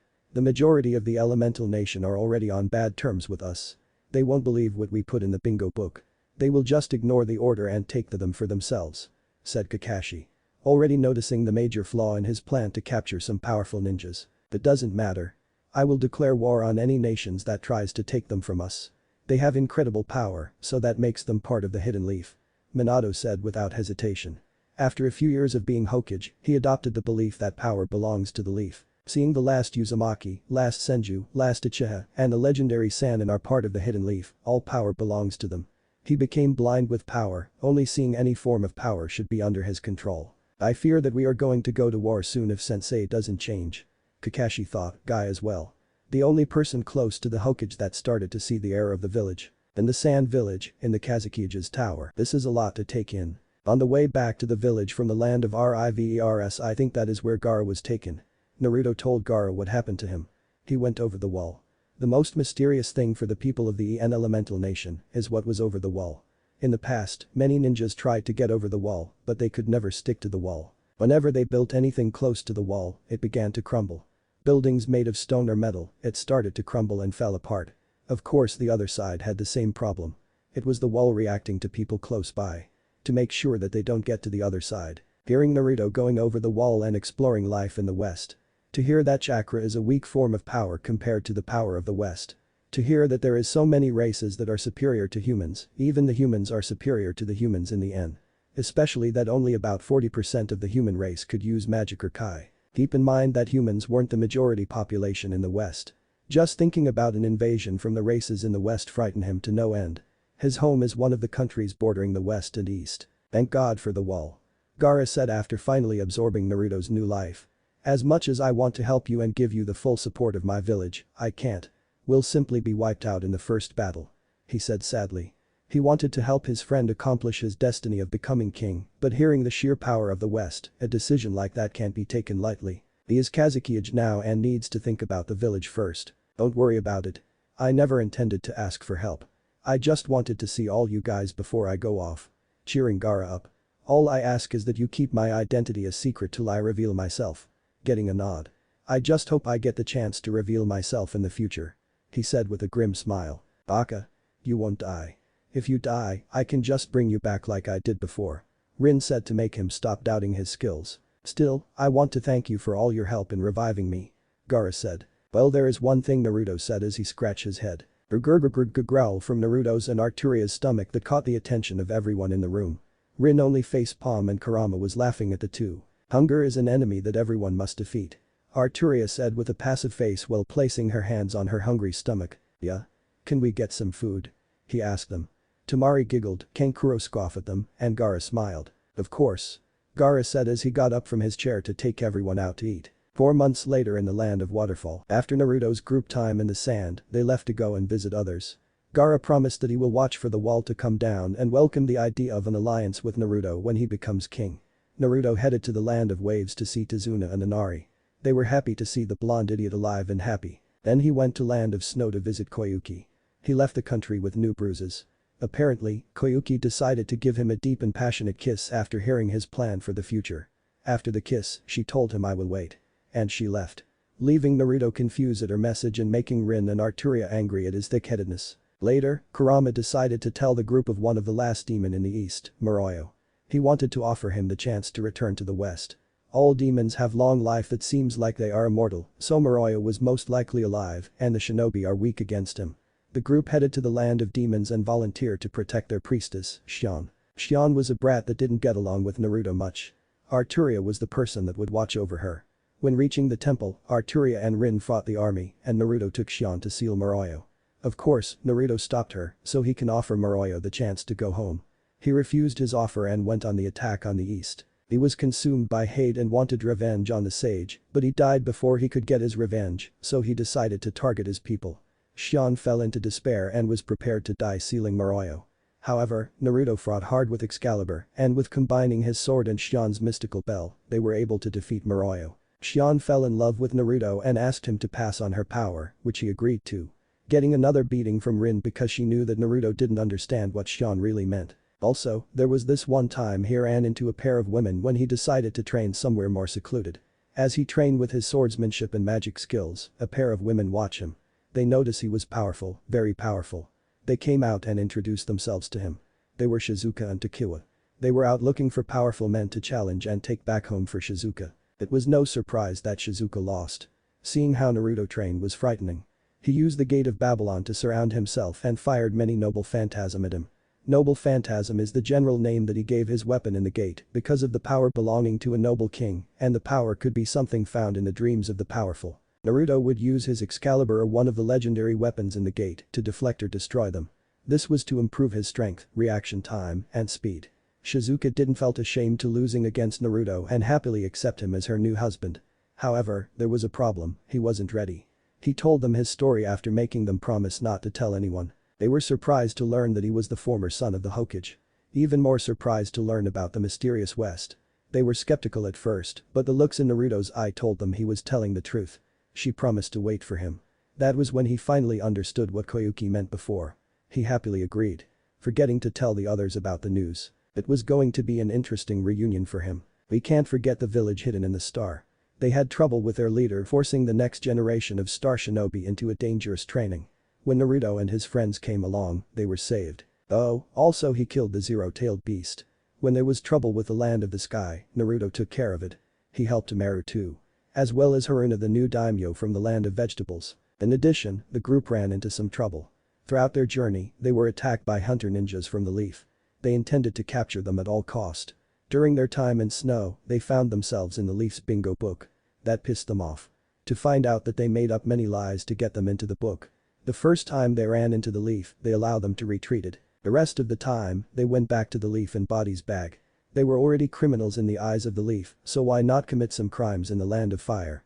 The fire daimyo didn't like all the complaints coming from all the nobles in his land. He was getting reports of several crimes committed in his land by 3 people. Of course, the daimyo figured out that Minato was up to his old ways again, but this time, he couldn't stop him. They committed several crimes.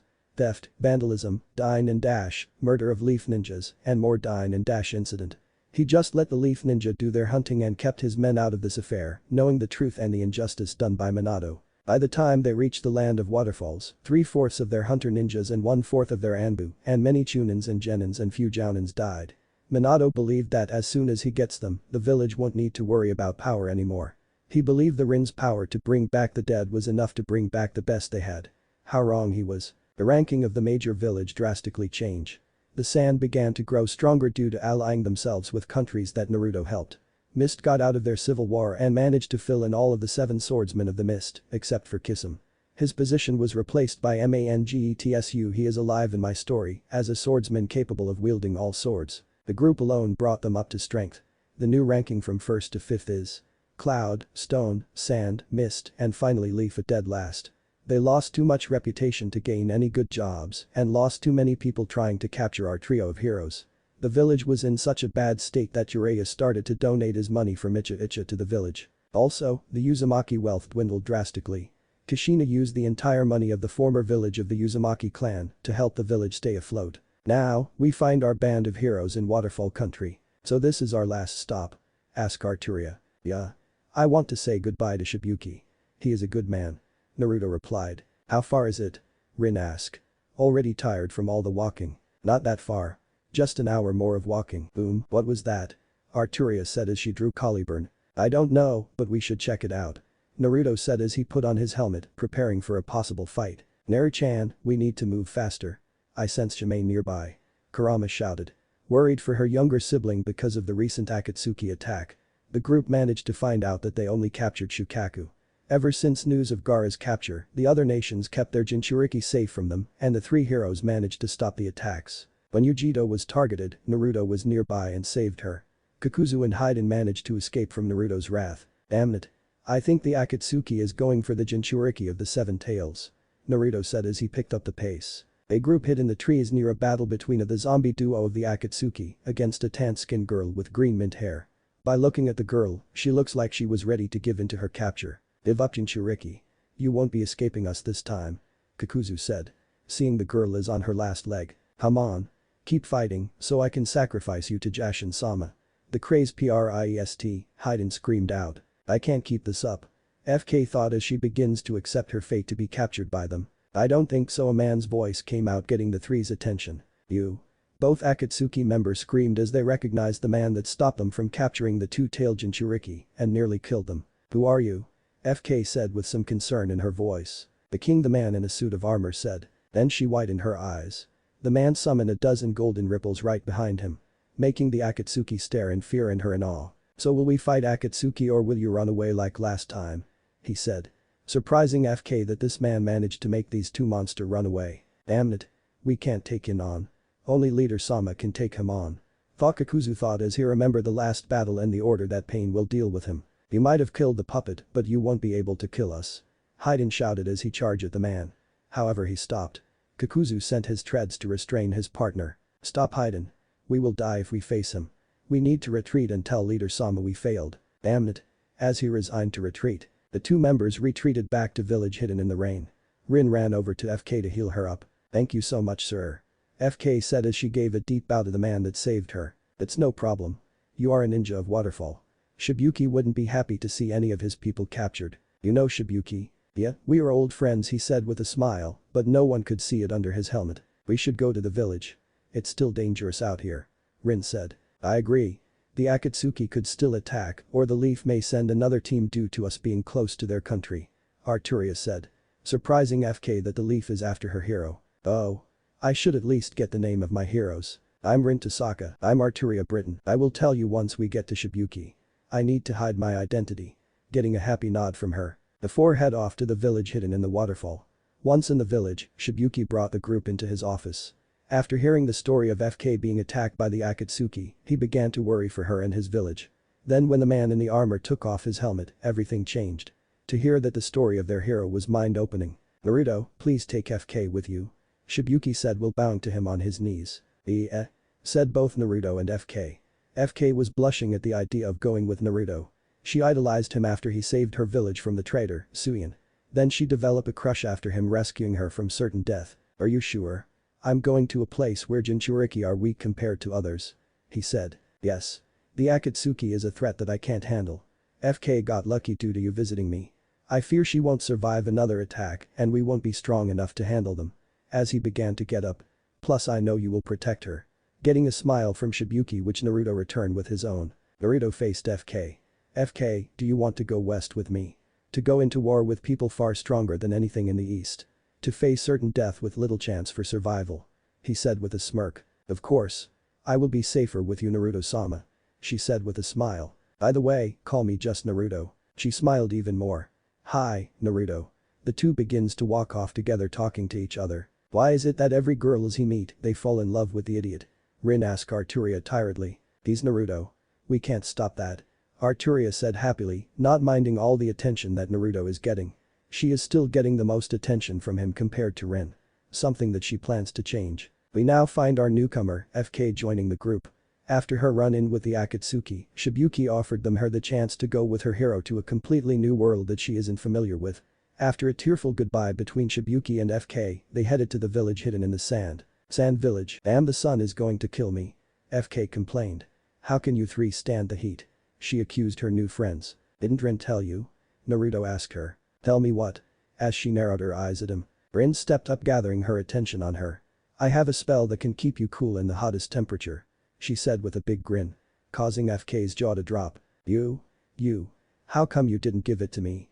An angry FK shouted. Well, you need some kind of welcome gift. I figured the appreciation for my genius talents would be a good gift, she said with a smug. It would have been better if you did cast that spell on me. Rin just ignore her and continue to the village's gate. Why you? Get back here. FK screamed at her and chase her, demanding her to cool her off. I feel like those two will become good friends, Naruto commented. Not unless FK kills her first, Arturia said with a smile. They do have a unique dynamic. Time skip. There in the village hidden in the sand, Naruto and Gaara came up with a plan to deal with the box of unlimited bliss. They came up with the idea that Naruto tried to assassinate Gaara and later be captured and sent to the blood prison. Naruto, under a fake identity as Tatsumi, was trying to assassinate Gaara to weaken the sand village. Naruto pleaded that he was taking a job from the Leaf Village. Something that they denied, but their reputation suggested otherwise. To be honest, it was one of Minato's plan for bringing power to the Leaf by weakening the others. Of course he couldn't say that and there was no real proof. The trial was held in the Land of Irons, with all 5 cages attending, due to him being sent to Hazuki Castle, a prison that needs to be approved by all. Naruto only said that the Leaf hiring him due to planting the seed of suspicion on the Leaf for everyone, except for Gaara. He started to doubt them after hearing that they were planning to rescue him from the Akatsuki. He was later sent to be punished. He still had his chakra coils, and with the help of Kurama, she managed to make it look like that Tatsumi was on the level of a cage to draw out the perpetrator. Naruto went into the prison to do his job. He was confronted by Mui, the head of the prison, and taken captive to be an offering for the box. However, he escaped from Mui and his men. The fire release. Heavenly Seal didn't work on Naruto because he didn't use chakra to escape. He just summoned one of his noble phantasm to fight his foe, but he didn't escape without taking some hit. He ran and hid in a cave near the prison. There he rested for a while until another prisoner confronted him. This prisoner was Ryuzetsu.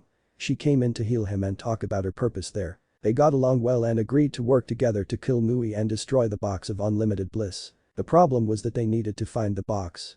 They decided to wait until Mui made the first move. Mui got tired for searching for Naruto and decided to harvest the other prisoner's chakra for the box. There Mui finally faced his son, Myuku, that he wanted to see for a long time. Myuku, who was really Satori, the demon in the box, was wearing his skin to finally escape the box. Just before Myuku was about to impale Mui, Naruto and Ryuzetsu went in and Naruto used Enkidu, the chains of heaven, to restrain Myuku and save Mui. Myuku transformed into Satori true form to battle Naruto, who was the only one capable of taking him down. Naruto summoned Durandal and fought a fierce battle with Satori. Naruto was struggling to take out Satori and there were prisoners and guards dying in the crossover.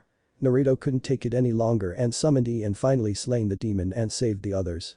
Mui was grateful for Naruto and Ryuzetsu help in saving him and ending the nightmare of the box of unlimited bliss. He allowed the two to leave the prison due to the understanding of their reason in the prison for the first place. Ryuzetsu didn't have anywhere to go anymore. She didn't want to go back to the village hidden in the grass, so she followed Naruto. The two were close during their time in the blood prison and figured that the other side of the wall is a better choice for a new start. Something that would later bring headaches for him and his friends. After introducing Ryuzetsu to the group, they head off to the west. Asaka's Manor, west. During their trip to Rin's home that they are using as a base, FK and Ryuzetsu couldn't believe that they were actually in the west. They saw a lot of death. Naruto and the girls led them through several war zones to show how violent that the west is. They saw many dead bodies and were forced to fight against some of the other race that wanted to kill the group. Of course, they were surprised about how strong the other race were. The ghouls were far stronger than most of the girls and gave them a hard time. The demons and devil really freaked them out. They were ruthless and nearly killed FK. If Shimei, Nanabi, didn't save her, she would be dead. Finally reaching the safe haven of Camelot, the humans finally relaxed in the Tasaka's Manor. Some part of me regret coming along, FK said with a sheepish smile. Still, the West is really interesting. The culture is very different and the food is pretty good. Ryuzetsu said while eating some fish and chip that Rin made for the group. Something that all the ninjas from East could say that is delicious. The girls nodded in agreement as soon as they tried it. Thanks.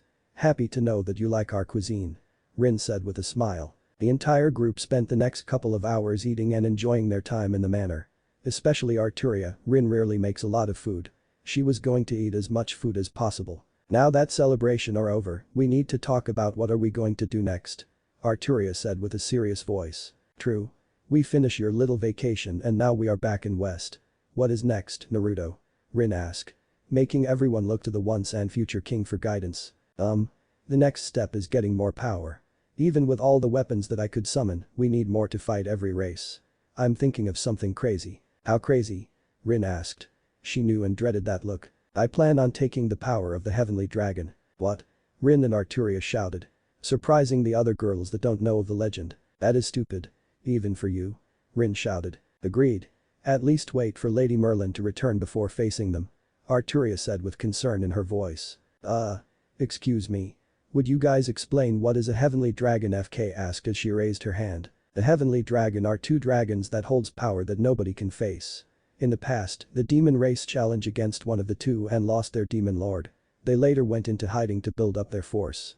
That was when the devils came up and took their spot as one of the powerful faction in the west.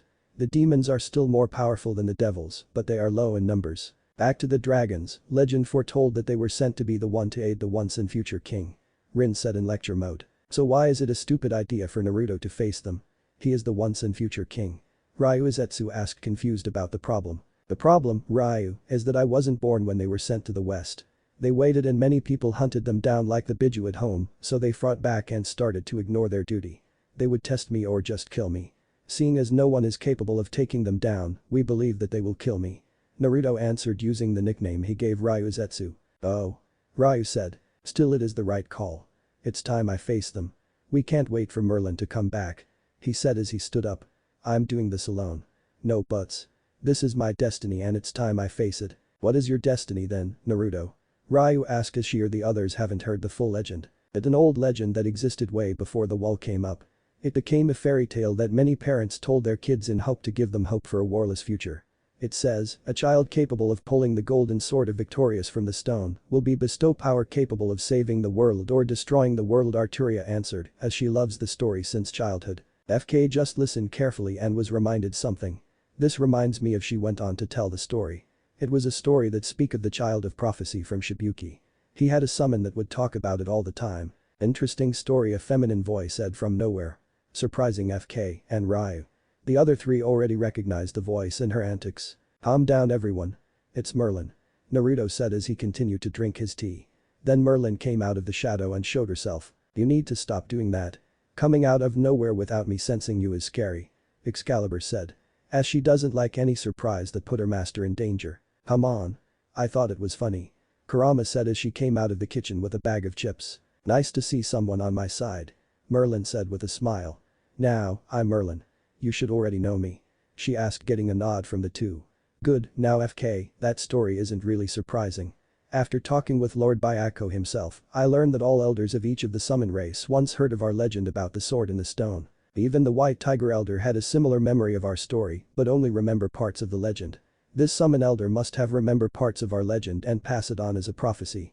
A prophecy that was incomplete on his side and only works in the West. Our world is the one in constant war, not yours. Yeah, you ninjas are really selfish. How come did the summon elder pass it as a prophecy?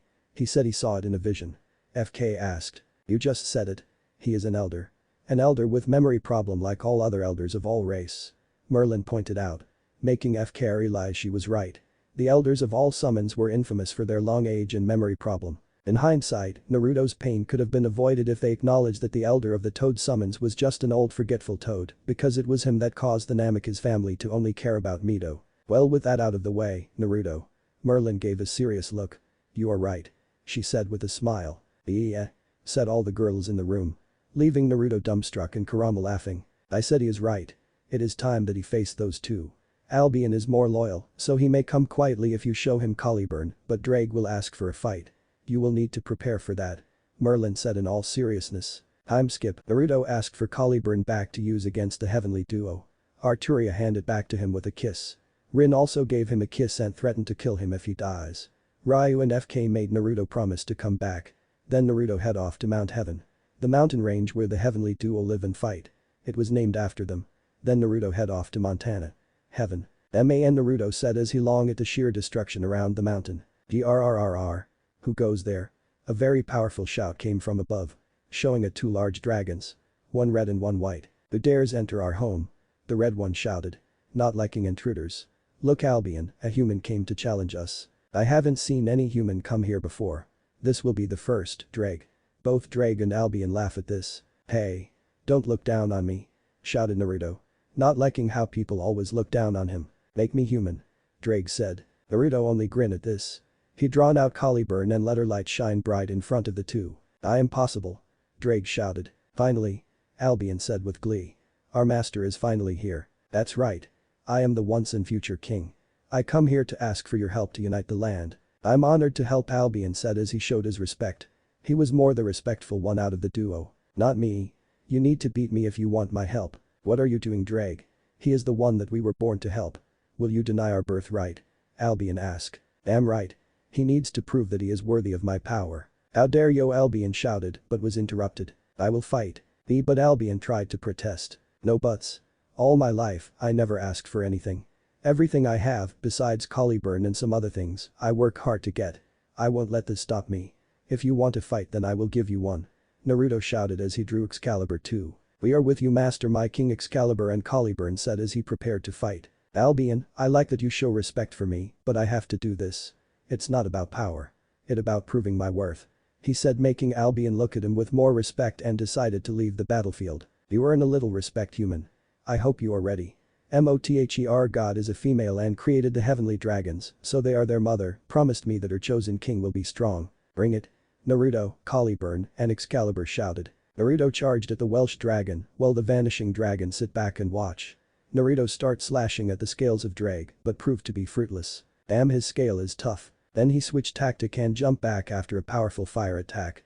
He summoned dozen of noble phantasm from the gate of Babylon and sent them at Drake. So you know about the gate. Interesting, Albion said with a grin. Do you think that those puny weapons is enough to break my scales? Drake shouted. Master, there is a weak spot, showing Excalibur inform her master. There is a weakness. It's at the base of the tail. Caliburn added on. That is not going to be easy. Naruto pressed on with his slashes with his twin holy swords at Drake's stomach. Only to notice a powerful glow he started to give off. Naruto immediately jumped back to see his next attack. I wonder if you can survive this. Take this. Long-Eye Smasher, Drake shouted as he fired a pure green beam of energy at him. Destroying everything in his way. I'm not great with names. Damn it. He thought as it got closer. He stuck Excalibur to the ground and gathered prana into Caliburn. Vanishing shift. He shouted as he swung Caliburn against Long-Eye Smasher and sent the attack into the zero dimension. Surprising the two dragons. Ha. How do you like that? He taunted. That is an interesting move, Albion thought. What the hell was that? That wasn't the gate of Babylon, and sure as hell it wasn't one of Caliburn's attack. Drake shouted in anger that one of his most powerful attack was countered that easily. Oh. That was the gate in a way though. Getting a confused look from the red dragon. The gob is just dimension magic. I experimented with the gob and tap into other dimensions. Banishing shift is a counter spell that dispel any and all form of attack by sending it to zero dimension. The dimension where everything becomes nothing. He said with a grin. Why you? Drake said as he swiped his claw at him. Then smiling that he got him until poof, allowing Caliburn to fall into the ground when Naruto poof. What? Drake shouted in anger and confusion. Seeing as how can he do that? Not realizing it is a ninja technique that is new to the West. Ninjutsu may be weak compared to magecraft but does have its uses. That was my shadow clone jutsu. I will explain later. Naruto said from behind of Drake. Drake sensed a lot of prana coming from behind that he didn't notice due to the clone distraction. The original Naruto quietly picked up Excalibur and went behind Drake. Naruto was behind with Excalibur raised and gathering power to use her ultimate attack. Excalibur. Naruto shouted as he swung down, aiming for the base of the tail with Excalibur. Dealing a lot of damage to Drake. After the light died down. Hahaha. I haven't took this much damage since my fight with Albion a few years ago. Drake said with a laugh. Naruto could only look at shock that Drake took on that attack and only take minimal damage. Human. No king. I accept you as the one mother sent us to help. Drake said with a big grin. Yada. I did it. Naruto shouted and jumped for joy. Time skip to Sokka's manor. I hope he is alright. Ryu said as she laid on the couch and watched TV. She, along with FK, were surprised about how magic can be used to create technology for life instead for death. The West have some low-tech cars and Naruto's favorite, a motorcycle, kitchen appliance, and medical devices. All low-tech of course, but more advanced than the one that ninjas find in the land of snow. Of course that idiot is alright. Rin said. Hey Rin, I still don't get why you don't like all these cool stuff. FK asked Rin about all the technology in the house. I just don't like it. It's confusing. I'm a Megas and tradition is everything. I was raised to do things the old-fashioned way. Arturia and Naruto brought in the technology. She replied. She really didn't like technology. No matter how much they taught her about it, she still had trouble. Roar. Rin, FK, Arturia and Ryu heard a loud roar outside and went out to see what it was. Only to see a red and white dragon coming their way with a blonde on top of the white one. They all looked dumbstruck. Arturia and Rin especially. All their life, they were told how dangerous that the duo were and now, they see their lover ride one as if it was nothing. They expected Naruto to live and fight another day after losing to the dragon. They didn't see this coming. Hey guys. Naruto shouted as they began to land in front of the manor. Naruto jumped down to give the girls a hug. Who the hell is making that noise? Kurama shouted as she walked out of the house with a huge headache. She drank too much and was dealing with a hangover. One long introduction and explanation later. So you see, I don't really want you two to do the fighting. Making the heavenly duo look at their master with more respect. The two could have easily conquered the entire West for him, but Naruto said he wanted to do it himself. If I don't unite the West myself, I can't call myself a king. I need to do this myself. Do you guys have any way to give power instead? Naruto asked. I can give you a unique power by giving you part of our soul. Albion said. Breaking a part of my soul and giving it to you will give you a pair of white dragon wings called Divine Dividing. The power allow you to divide anyone's power in half and absorb that power. Chakra, prana, or Kai-based attack. Divine Dividing also have more power when you become stronger with my power. Or he turned to his brother, Drake. I can give you my blessing. It will improve or give you magic circuit depending on the situation. However, the soul dividing only apply to you. Drake answered. Is it okay that I get the divine dividing and the girls get your blessing? Getting a nod from both dragon. Drake gave his blessing to FK, Ryu, Rin, Arturia, and Merlin could always use the boost in their circuit. FK and Ryu will gain magic circuit while keeping their chakra network like Naruto. When FK gained her magic circuit, this allowed Chimei to be released from her prison. Something that her sister, Kurama, was happy to see. Ryu was happy to become stronger for Naruto. Thank you for your gift. Naruto said with a bow. Showing his new divine dividing wings to everyone. I will call on you when I need your help. The two dragon flew back home after bowing back. Well, this is good. We have great power, but there is some that need training. Merlin said as she looked at Arturia, FK, and Ryu. 4 new Megas is good, but she turned to Rin. You need to teach them. She pointed to Rin. What? Why me? Again. She shouted in protest. You or Naruto could help me, you know. I know. She said with a smirk. But, I'm taking Naruto with me for a year-long trip. What? Everyone shouted in surprise. Yup. It's time to rebuild the 7 deadly sins. I had no luck finding more members, so I hope that Naruto will help. Besides, this will give him the chance to build up relations with many people and races that I know. Getting a nod, understanding the need for the legendary group and have ties with others. Rin, you will train those 4 for the next year. Understood. Fine. I will do it. Rin gave in to her demand. Naruto, this will be the last night with your girlfriends. Go spend it with them. Okay. He and the girls went into the house to spend the last day together until a year. It was a steamy night for Naruto, Rin, and Arturia. They decided to have fun with each other. Something that the next morning, they were saying their goodbye. Naruto, FK and Ryu said. Promise to come back. Then we will have something to talk about, the 2 girls said. Alright, Naruto said as he kissed both on the cheek. Bye Chimei. I wished I got to spend time hanging out. Watch out for your big sister, she always get into trouble. Naruto said as he hugged Chimei. A beautiful girl with green hair. Hey. Kurama said in protest against that statement. Caliburn, take care of Arturia for me.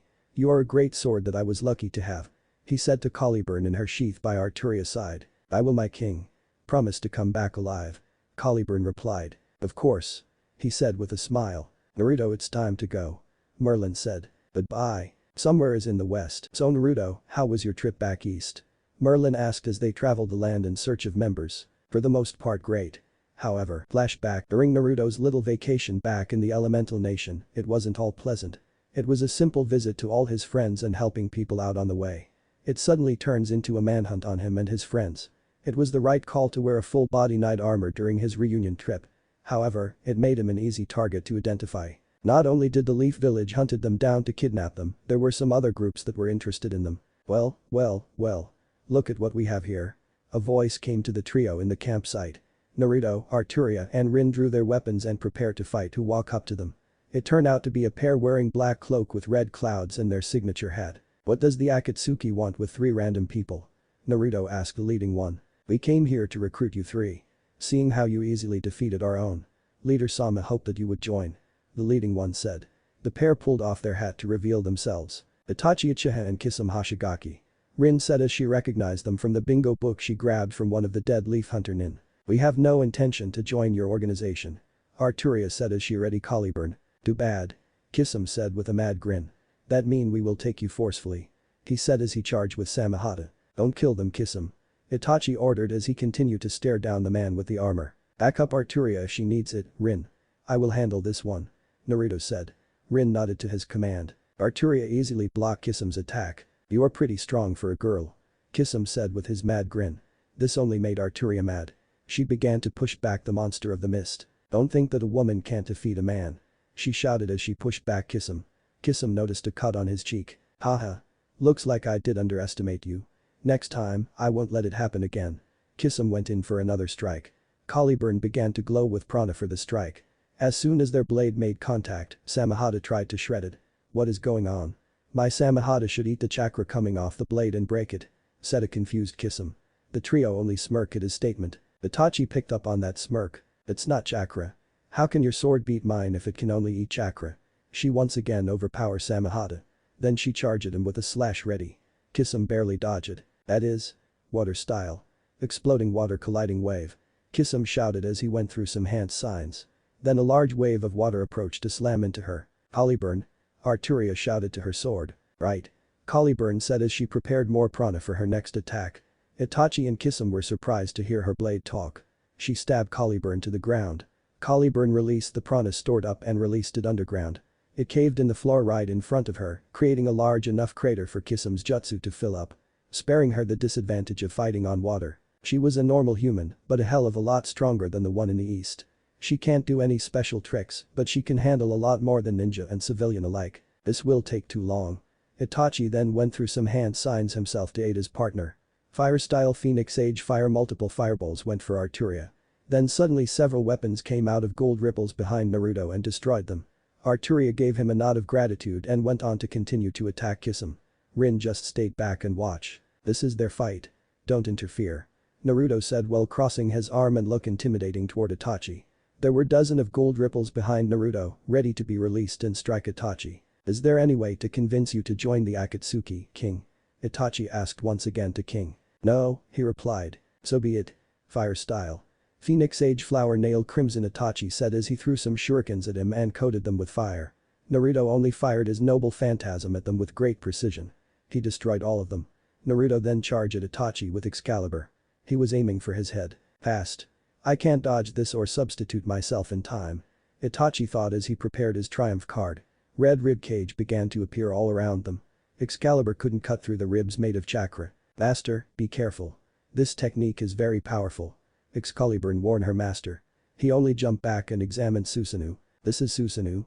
The Uchiha's ultimate defense and power. Itachi said as his Susanoo grew skin. Interesting. Naruto said as he drew a weapon from the gate. It was Kaladbulg. The rainbow sword. I wonder if the Uchiha's ultimate defense can withstand 2 legendary weapons. Itachi narrowed his eyes at the 2 swords in his hand.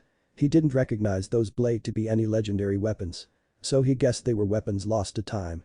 He is half correct. There are weapons in the gate that were lost, but there are some that people came into possession. The gate pulls the weapon out of time and space in the past, so he can use them without any repercussions to the weapons that are still around in the present. Be them charge at the humanoid jutsu while gathering as much prana into his blades. Take this. He slashed Itachi with both blades full of prana. Only to break the jutsu into its bone stage. Not good. That was too much power to take on. Itachi thought as he analyzed the situation. Kisame. He shouted to gather his partner's attention. Kisame was surprised to see him pull out Susanoo and see it in that state. Kisame struggled in their spars to get it in that state. Naruto did it without any problem. We won't win this. Retreat. Itachi then turned into a flock of crows and disappear. Go ahead and leave. I have seen enough that I'm strong enough to hold my ground to one of the best in this nation. Arturia said. Kisum picked up onto this nation. People would say country or village. She said nation, as in elemental nation. This was something he need to bring up later with his partner. End of flashback. So the Akatsuki are interested in recruiting you three. At least we know that they aren't much to deal with. Merlin replied to his story. True, but they were annoying. We ran into the zombie duo, Haiden and Kakuzu. They were kidnapping the two-tailed Jinchuriki. We stopped them, but we ran into them more often. They tried to kill us or recruit us. However, the Leaf was persistent in their attempt to kidnap us. He said tiredly. How so? She asked. Flashback. Damn it. Minato slammed his fist onto his desk. How can they defeat all the hunter ninja I sent? He yelled in frustration. Minato calmed down.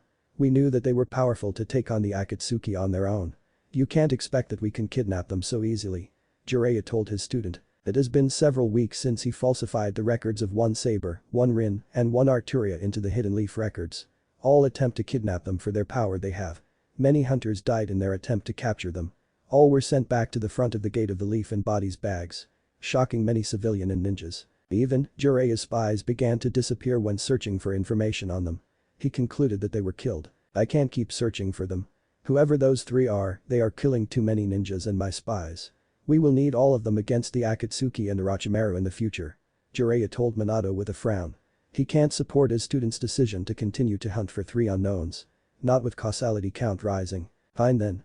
Jiraiya, as Hokage, I order you to gather a team and track and capture those three. Minato ordered. Fine, but I'm telling you. It won't end well. Jiraiya responded. You're a Sannin for God's sake. That should be enough to take them down. Damn it Minato. They took down members of the Akatsuki. Only one easily overwhelmed two members at the same time. It's safe to assume that the other two can do the same. Doing this will get more killed. I may be a Sannin, but there are limits. Jiraiya yelled at him. Tired with the many attempts that ended in failure. It was too much like Orochimaru and Cloud Village. He didn't like how the village is being run now. You have your orders. Minato said with authority. Jiraiya left through the door and went to go gather a team for a suicide mission. Minato, are you sure this is the right choice? Kushina asked as she came from behind Minato. Are you doubting me now? He asked Kushina as he narrowed his eyes at her. No, but nothing. This is all for the Leaf. He said to end the conversation. The main excuse he told himself and to everyone else. She only left and went back home to check on Mito. Jiraiya gathered the best of the Leaf to capture the trio. On the team were Kakashi, Guy, Kurenai, and Asuma. They were the best in their field of expertise and the best the Leaf had to offer. He briefed them on the mission. Asuma and Kurenai didn't recognize the name of the supposed rogue Leaf ninja. Kakashi and Guy only frowned hearing who their target was. I went on about how unyouthful this mission was. They managed to track them down close to Lighting Country. The trio finish up business with the rescue of the two-tailed Jinchuriki. The retrieval team were waiting for them to get a good distance away from the border so they don't draw the attention of any cloud ninja. Then they jump in front of the trio. Hold up right there. By order of the Hokage, you are to be returned to the Leaf. Rin, Arturia, and Saber. Jiraiya said. To sound as if they were there to retrieve rogue Leaf ninjas. They are still on it? Arturia asked out loud. They don't even know our full names. Rin said. I bet they don't even know that Saber is just a name I made up. Naruto said out loud. Their comments confused Asuma and Kurenai because they were still left out on the truth.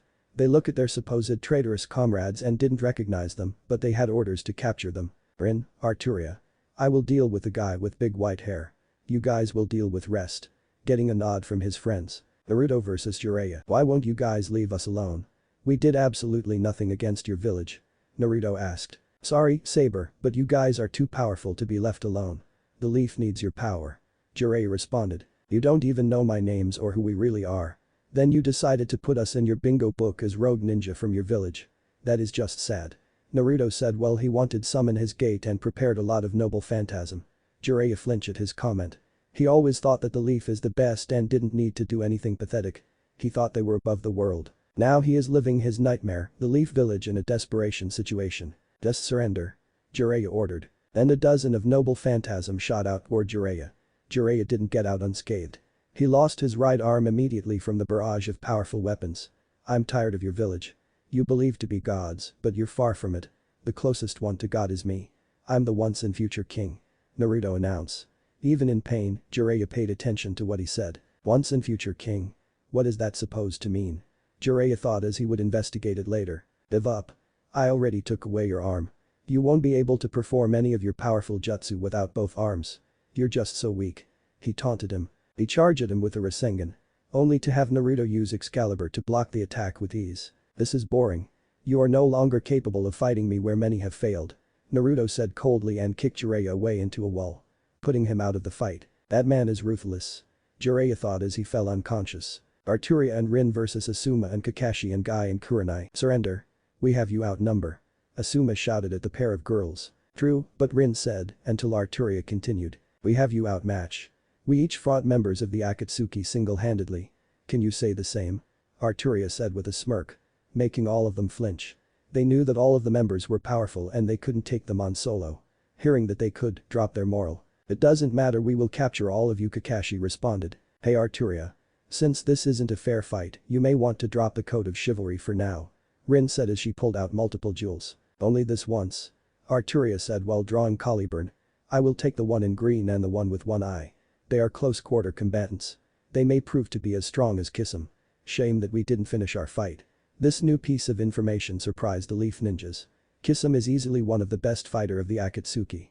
She then went to face her opponents. Arturia versus Kakashi and Guy. I hope that you two will be better than Kisame. He may be powerful, but my sword skills far surpass his. Arturia said as she prepared herself to fight the duo. We can't take any chances. Kakashi said then activated the Manjikam Sharingan. Alright, gate of opening. Guy said as chakra started to rush out of his body. Caliburn, any advice? She asked her blade. I will prepare for countermeasures. Just be ready to react. Caliburn said as she prepared to perform some magic.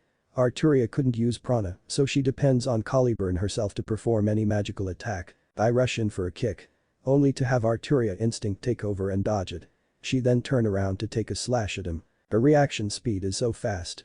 Guy thought as she watched her move faster to counter his attack. Kakashi jumped in between them to block her strike with a kunai. He could have attacked her, but he didn't want to risk losing his friend. The two jump back after countering her. Kakashi, she moves fast. We won't be able to take her on without taking some hits. Guy told Kakashi. Alright. Just keep pressing her and I will look for an opening. Kakashi said. Gate of healing. Gate of life. Guy shouted and charged right back in. I went in with a barrage of attacks. Arturia was only able to block them. Then Guy jumped above her. Arturia noticed that Kakashi sent a fireball at her. She struck the ball with enough prana to divide the ball in half to avoid her. Guy went in to attack her from behind. It knocked her away, but her armor took most of the damage. This man hits hard. She thought as she felt the pain to her back from the kick. Are you ready, Caliburn? She asked. She was beginning to get worried about the fight. She didn't think she can take both on at once. Just strike the ugly-looking one. It will take away his power. This technique is linked to his life. I can disturb it. Caliburn said as she began to glow a golden color. She went in to attack Kakashi instead due to Guy being faster than her. Arturia went in with many slashes to keep Kakashi in CQB. Then Guy went up to attack her from behind. She was prepared this time. She placed the edge on her back to cut block his attack. Guy was going too fast to stop himself. His leg was cut by the blade. Then he suddenly started to cough up blood as the gates that were open were forcefully closed. Kakashi shouted in fear for his partner. What did you do? He said threateningly toward Arturia. I force him to close all the points in his body. Resulting in his body destroying itself from the chakra circulating throughout his body. With all the chakra circulation and the points closed, he's dying. Caliburn answered. You can leave your partner to die or leave and save his life. Damn it. I need to capture them, but Kakashi thought. Those that abandon their mission are scum. Those that abandon their teammates are worse than scum. Kakashi heard his own statement and thought about his father again. Guy's life is more important. Kakashi went over to grab Guy and left the battlefield to get him help. Damn it. Why didn't we bring a medic? He thought in frustration. The reason was there weren't any ninja medic that would be useful. Shizune and Tsunade were the one capable of fighting and healing, but they left. Rin versus Asuma and Kurenai. Do you really believe that you can capture us? Rin asked them as blue lines started to form both her legs and arm. Even if you beat an Akatsuki member, you are still outnumbered. Kurenai told her. She went through some hand signs to cast a genjutsu on her. You do know that each member of the Akatsuki are capable of taking down squads of elite ninjas. Rin replied. What the hell is going on? You should be in my genjutsu. Kurenai shouted as she saw that she wasn't affected by her jutsu. Genjutsu work on people that have a chakra network to mess with. Rin replied. Shocking both Leaf Ninja. To hear that she doesn't have a chakra network is unbelievable. In their mind, you need chakra to be powerful. Rin charged right at Kurenai with a powerful punch. She was sent flying away. Kurenai. Asuma shouted as he witnessed his wife flying away like a bug being swatted. You shouldn't take your eyes off your opponent. She whispered to Asuma when punching him. Asuma was able to block it with his right arm. Damn it. Her punches are as hard as Tsunade-sama. Asuma said mentally. The punch left him with a broken left arm. Come on. Even with the Akatsuki, they managed to not take any damage in the first minute. Rin shouted to Asuma disappointedly. Asuma channeled wind chakra into his trench knife. He went to cut her. However, she threw one of her jewels at Asuma and it exploded, forcing Asuma back with several burns. I can and will kill you if you continue. Don't you have someone back home to go to? She asked Asuma to give him a chance to leave. Kurenai. Konohamaru. Asuma thought as he did have people to live for. I want to have a son too. But those thought, he went over to pick up Kurenai who wasn't looking too well. He grabbed her and left. He didn't want to lose Kurenai and he knew that trying to capture any of the three will get them killed. You had it easy, Rin. Arturia told her as she approached her. My fight was a little tougher, but nothing I can't handle. Did they run away too? Rin asked. Yeah, they did. It at least care enough to save their comrades. Arturia said with a smile.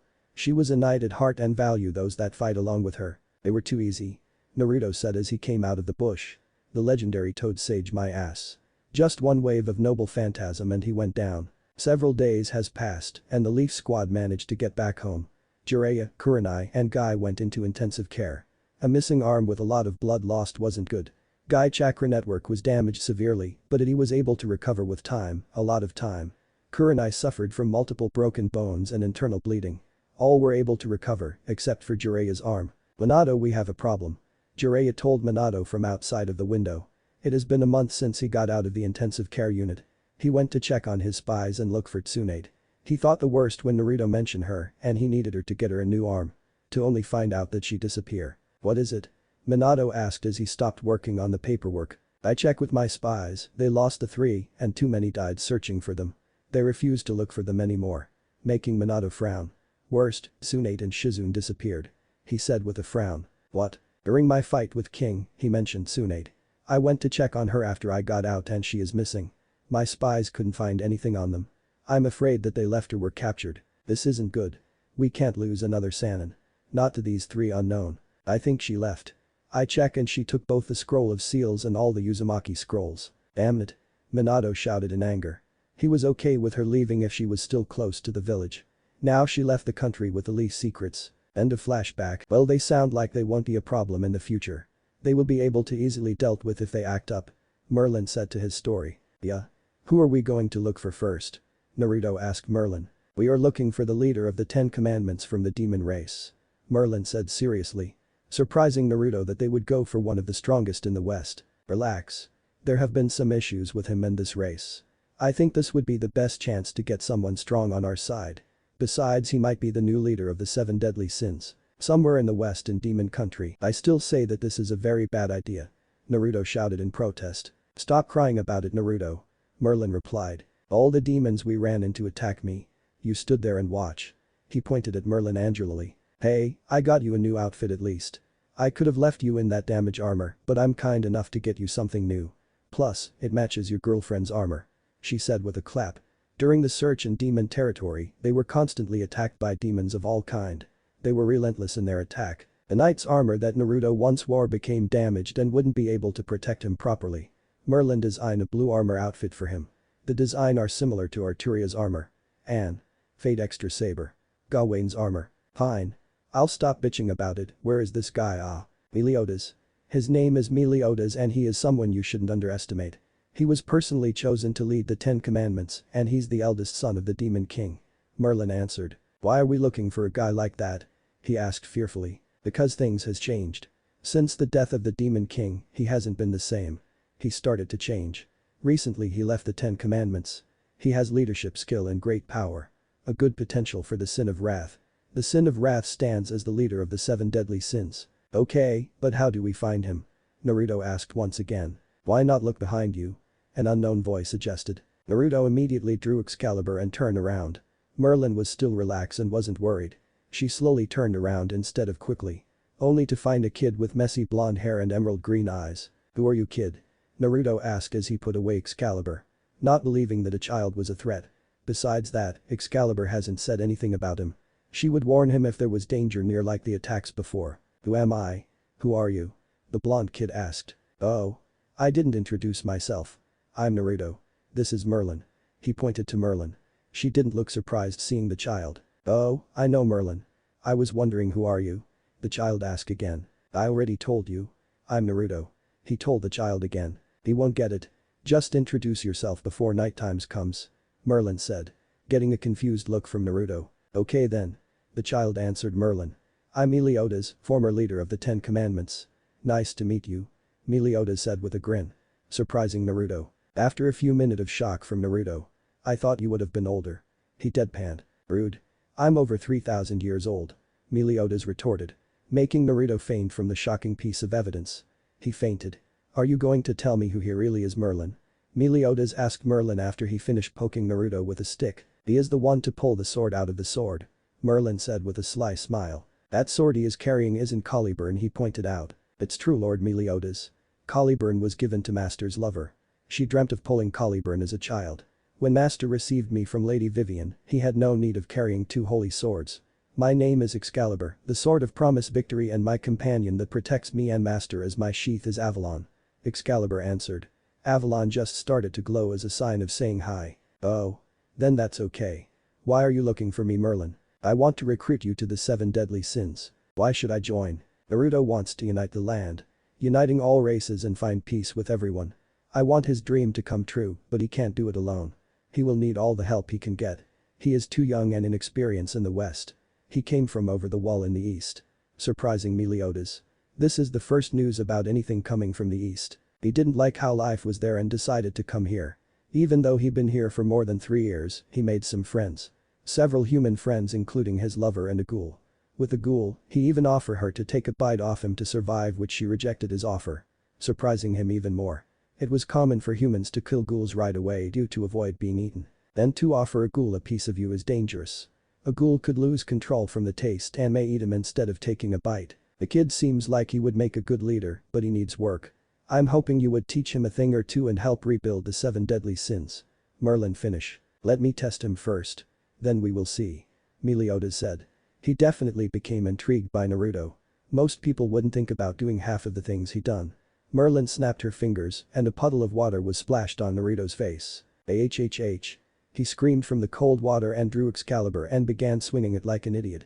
He then looked at the 2 people staring at him. Ahem, what do you mean that you're over 3,000 years old? Naruto shouted as he pointed Excalibur at Meliodas. Meliodas just dashed in with a punch to the face, but he blocked it with Excalibur. Knocking Naruto back several feet away. What the hell? Just fight him, Naruto. This is a test for you. Merlin told him. Meliodas went in with another punch to the gut, but this time he landed his punch. Knocking him down. Fine. If you want to test me like that, then I will return the favor. Naruto shouted as he summoned several weapons from the gate of Babylon. He launched all of them at Meliodas. Meliodas pulled out his sword, Lost Vein. He easily blocked all of them. So wasteful. Naruto then charged at him while still summoning Noble Phantasm and firing them behind him. He carefully aimed them to not hit himself. That's better, but you could do better. Meliodas commented as he went into a deadlock with Naruto and used him as a shield against his gate.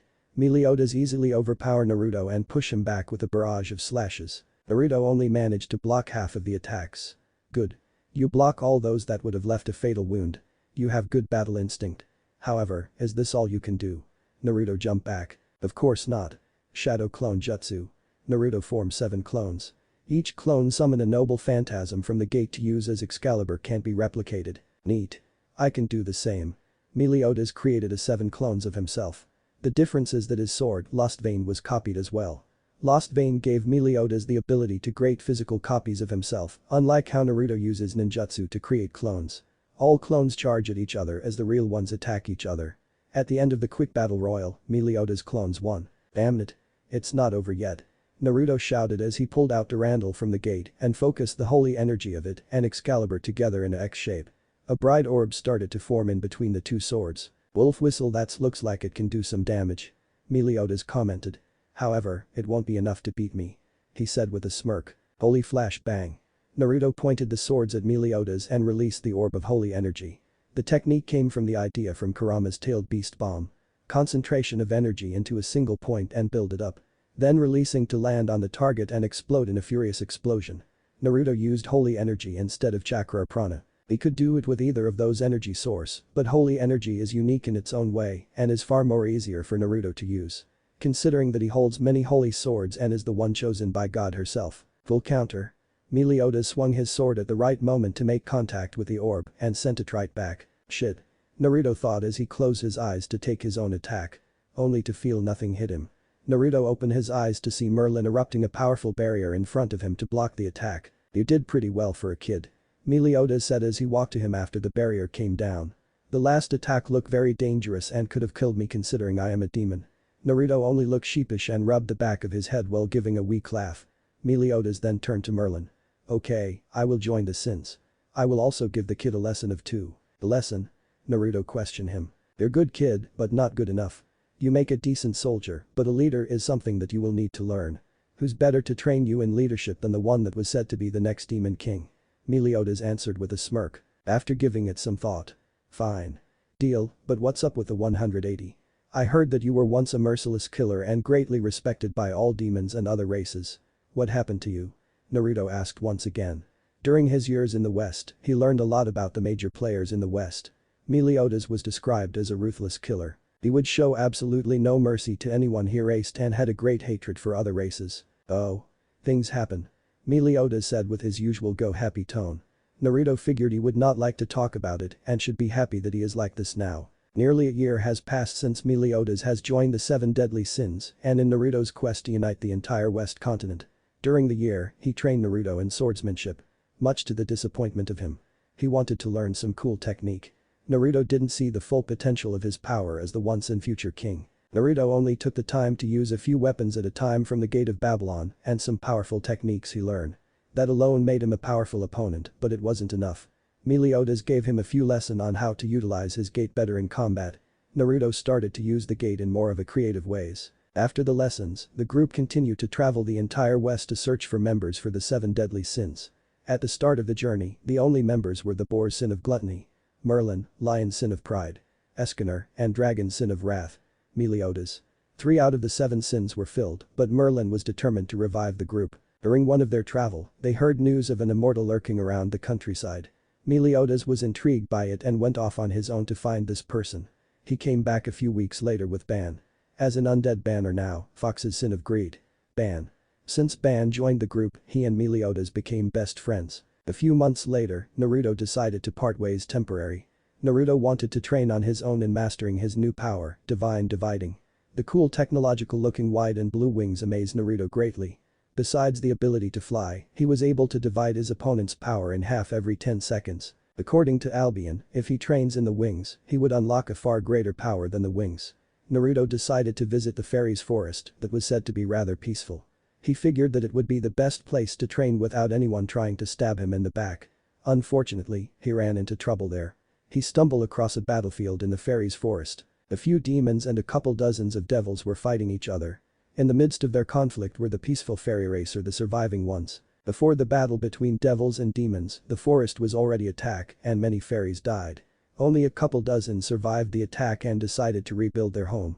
The fairies were without their protector to fight off the last attack that destroyed their home. The peace-loving fairies had to fight against creatures that desire their destruction for the first time on their own, and the result was clear. The next attack, they were lucky. Naruto tried to stop the demons and devils fighting each other, but failed, so he had to kill them. During the short 3-way battle, he managed to achieve what he was training for a few minutes. His desire to protect the dying race, fairies, was enough to achieve what Albion called Vanishing Dragon Balance Breaker. The balance breaker is scale mail armor. It provided the same protection as a dragon scale, greater physical capabilities, and the use of the dividing abilities in shorter intervals. After taking out the dozen of devils and all-powerful demons, he managed to save a good number of fairies. About several dozens. Naruto promised to stay for a while to guard them so they can put up a barrier to keep everyone out. Naruto helped in creating the barrier by changing it so it would keep out those that have negative emotions. He learned it from sensing emotion from Kurama and barriers from Rin. The new barrier would only allow people that wouldn't harm them in. The barrier itself was also designed with the help of Byakko. He may not know much about magecraft, but he could tell when meeting with Naruto in the forest that the forest have an unlimited supply of nature energy. He was quite jealous of this place for the supply. He worked with Naruto in tuning the barrier so that it would absorb nature energy to strengthen the barrier for an eternity. After a few more weeks of training in the forest, the protector decided to return. Only to be devastated in how his home was destroyed in his absences. The fairies refused to acknowledge their protector, King Harlequin, as their leader anymore. He wasn't welcomed by his fellow fairies. Even if the other fairies ridiculed King, he would always care for them. He decided to repay Naruto. Naruto needed help in flying combat, so King started to teach him how to fight while flying. At the end of his training period, he left ready for aerial combat. He may have failed in achieving the balance breaker, but he was able to learn how to fight with his divine dividing wings. King couldn't help but feel guilty for what happened to his people and sister when he left, so he followed Naruto. Later he would join the 7 deadly sins as Grizzly Sin of Sloth. King. During the reunion of his friends, they managed to recruit a new member, that Meliodas Stumbleton. A lady giant, Diane, or now, Serpent Sin of Envy. Diane. The 7 deadly sins started to head out their own way to travel the entire West. They needed to know what they would be dealing with. The only one that stayed with Naruto to head back to human country is Meliodas and Ban. Escanor followed Merlin to find the last sin. King and Diane went off to travel the lands to help where they can, like how they did in their past with each other. During King's disappearance from the fairy forest, he was out looking for someone. During his hunt, he lost his memory and ran into Diane. The two stayed together for a few hundred years. Giants and fairies naturally live long lives, so 100 years didn't seem much for them. He later regained his memory and went back to the forest only to find Naruto. Diane waited for a month but soon left, seeing that her friend didn't show up. That is when she ran into Meliodas. Naruto, Ban, and Meliodas headed toward to the Tasaka estate to see his old friends and start their crazy plan. But the girls, they had an eventful time with each other.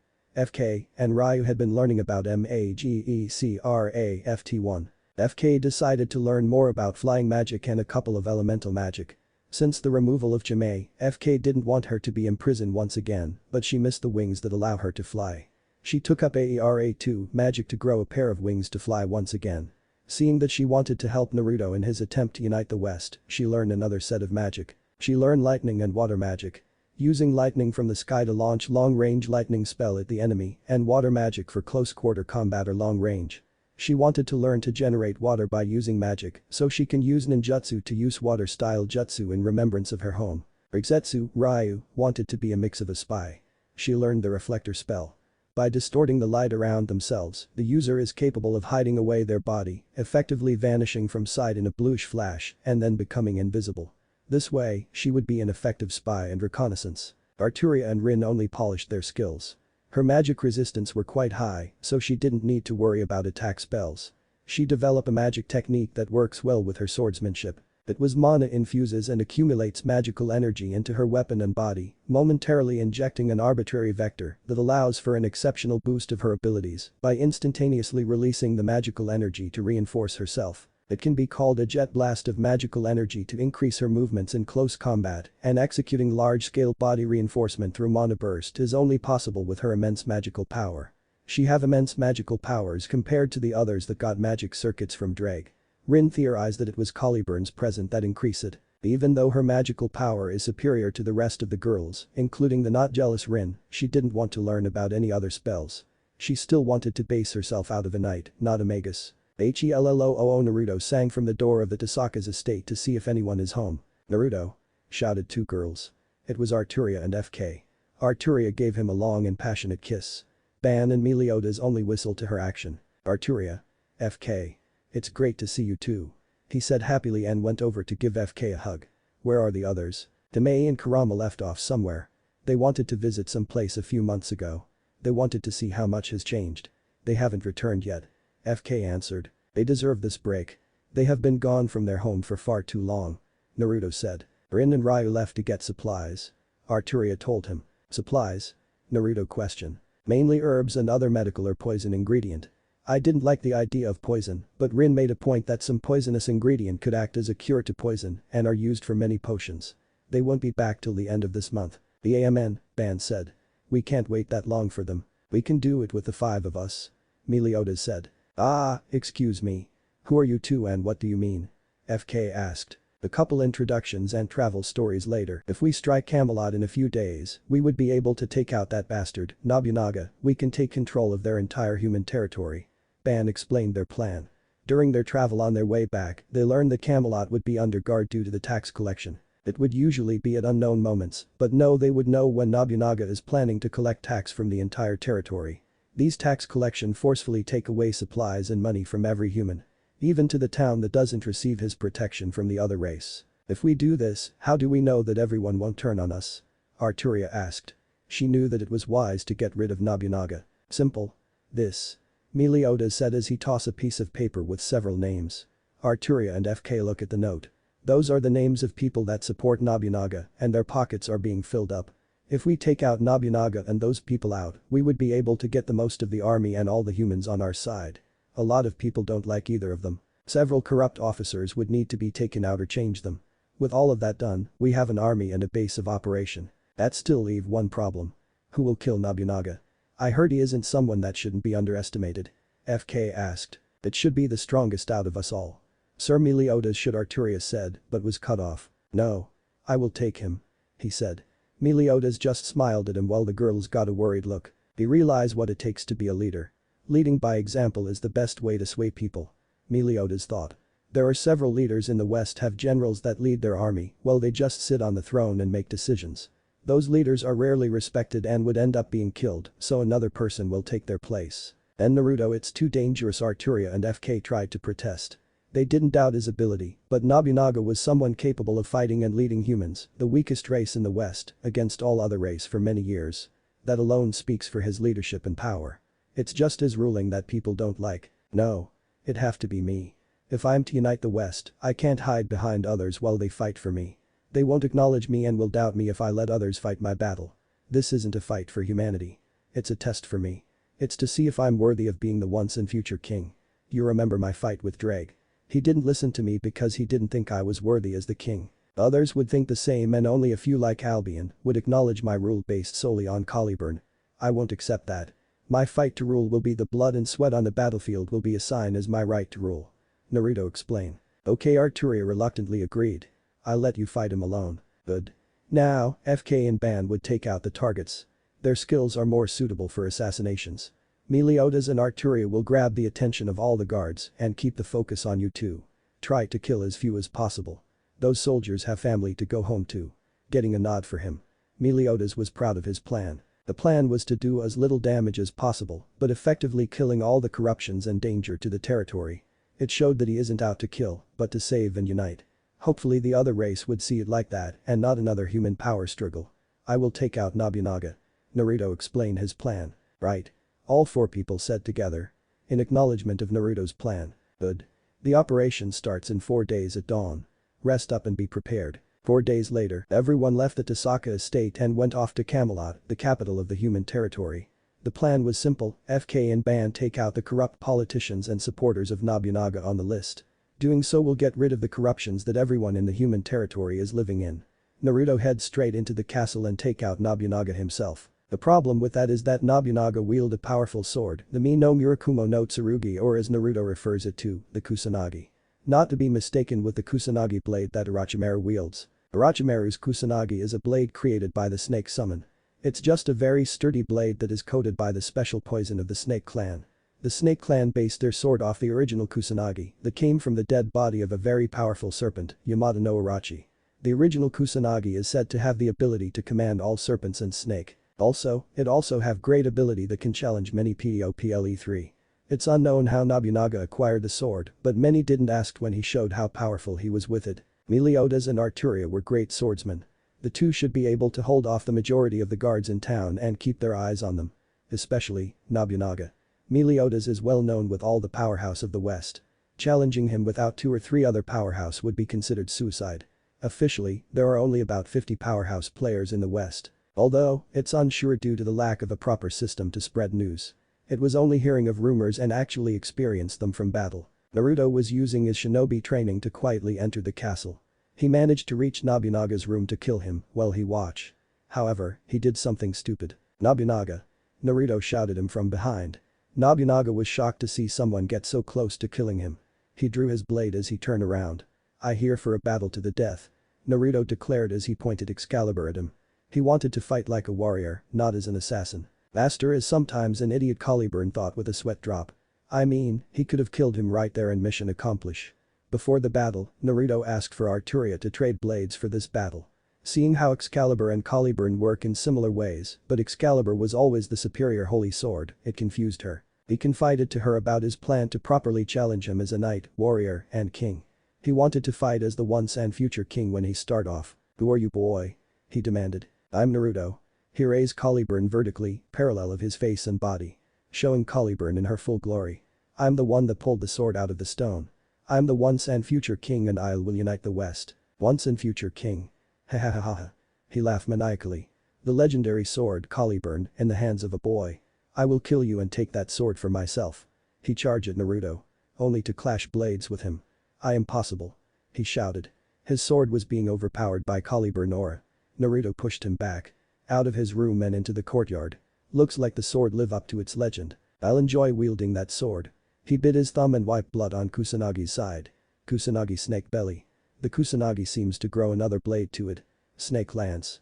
He swung his blade, forming a zigzag shockwave that creates a destructive impact. Naruto blocked it, but he took some damage due to the wide range attack it formed. "Damn." Naruto muttered as he spit out some blood. "That sword really lives up to its legend." "Of course it does. It may not be as powerful as me, but its abilities are more useful compared to mine," Caliburn said sadly.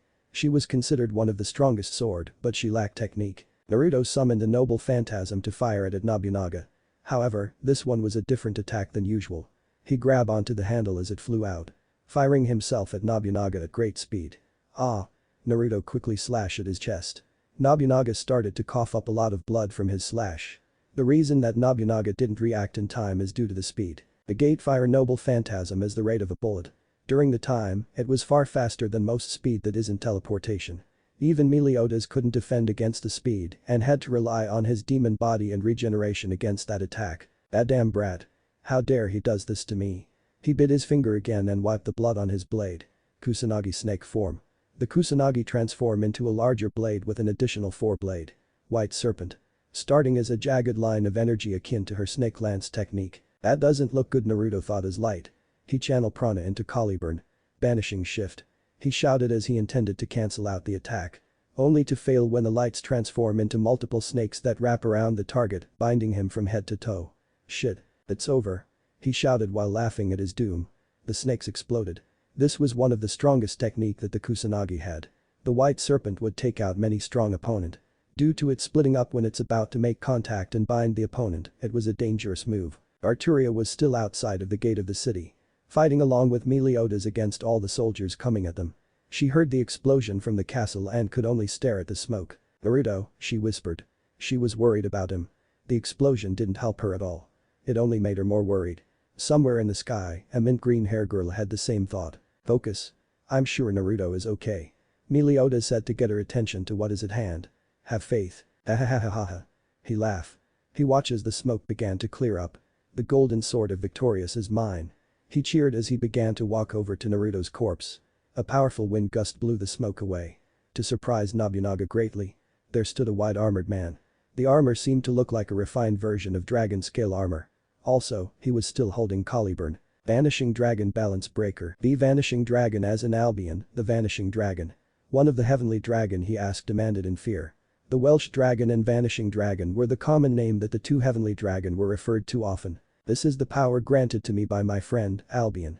The Divine Dividing. It allows me the ability to divide my opponent's power in half every 10 seconds, but in the balance breaker form, I'm able to use it as much as my body can handle, and I can handle a lot of power," Naruto said. He was a Jinchuriki, albeit a soul Jinchuriki. Still, as in Uzumaki, he could wield large amount of power. One of the things he doesn't hate about being born from Kushina Namikaze. "Impossible." Nobunaga shouted in denial. He charged at Naruto with as much prana as he could muster in the Kusanagi. Naruto just grabbed the sword in mid-swing. Divide, divide, divide, divide. Naruto absorbed all the prana in the sword and in his magic circuit, leaving him powerless.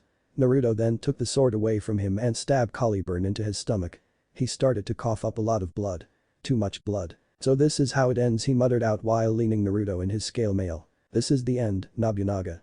You may be a monster to many, but I hope you find peace in the next life," Naruto said. "Forgiving a monster like me, maybe you're the once and future king. Tell me what is your full name, so I know who will lead my nation and unite the West," he asked. "Naruto. Just Naruto." Naruto answered him. It was right to answer a dying man question. He laughed weakly. Fish cake getting a tick mark off Naruto. No Maelstrom. That fits you, but you need a proper legacy name. After a few seconds of thought. Pendragon. Naruto Pendragon, the man that wields the power of a dragon. He said while chuckling. Naruto, place him down. He started to laugh while dying. A man should always smile when dying. It shows he has no regrets. You may have been a monster to your people, but you have a heart of a warrior. Rest in peace. Naruto said as he closed Nobunaga's eye. The battle ended. The targets killed. Order slowly being restored. A few weeks later, the rest of the girls returned back. Only to find that everyone else is at Camelot. Trying their best to restore order and unite the people. Surprisingly, it was a lot easier.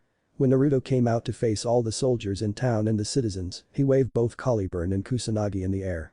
There, many accepted him. For a strong warrior because he had their old king's sword and a king for holding the golden sword of Victorious. Many humans knew of the legend and how it's described because many placed their hope into it. Funny, Excalibur was built from the wish and hope of all when they place it on Caliburn. Merlin returned on time to see Naruto. She was proud of what he has done. The girls reprimanded him for a crazy plan and for his recklessness.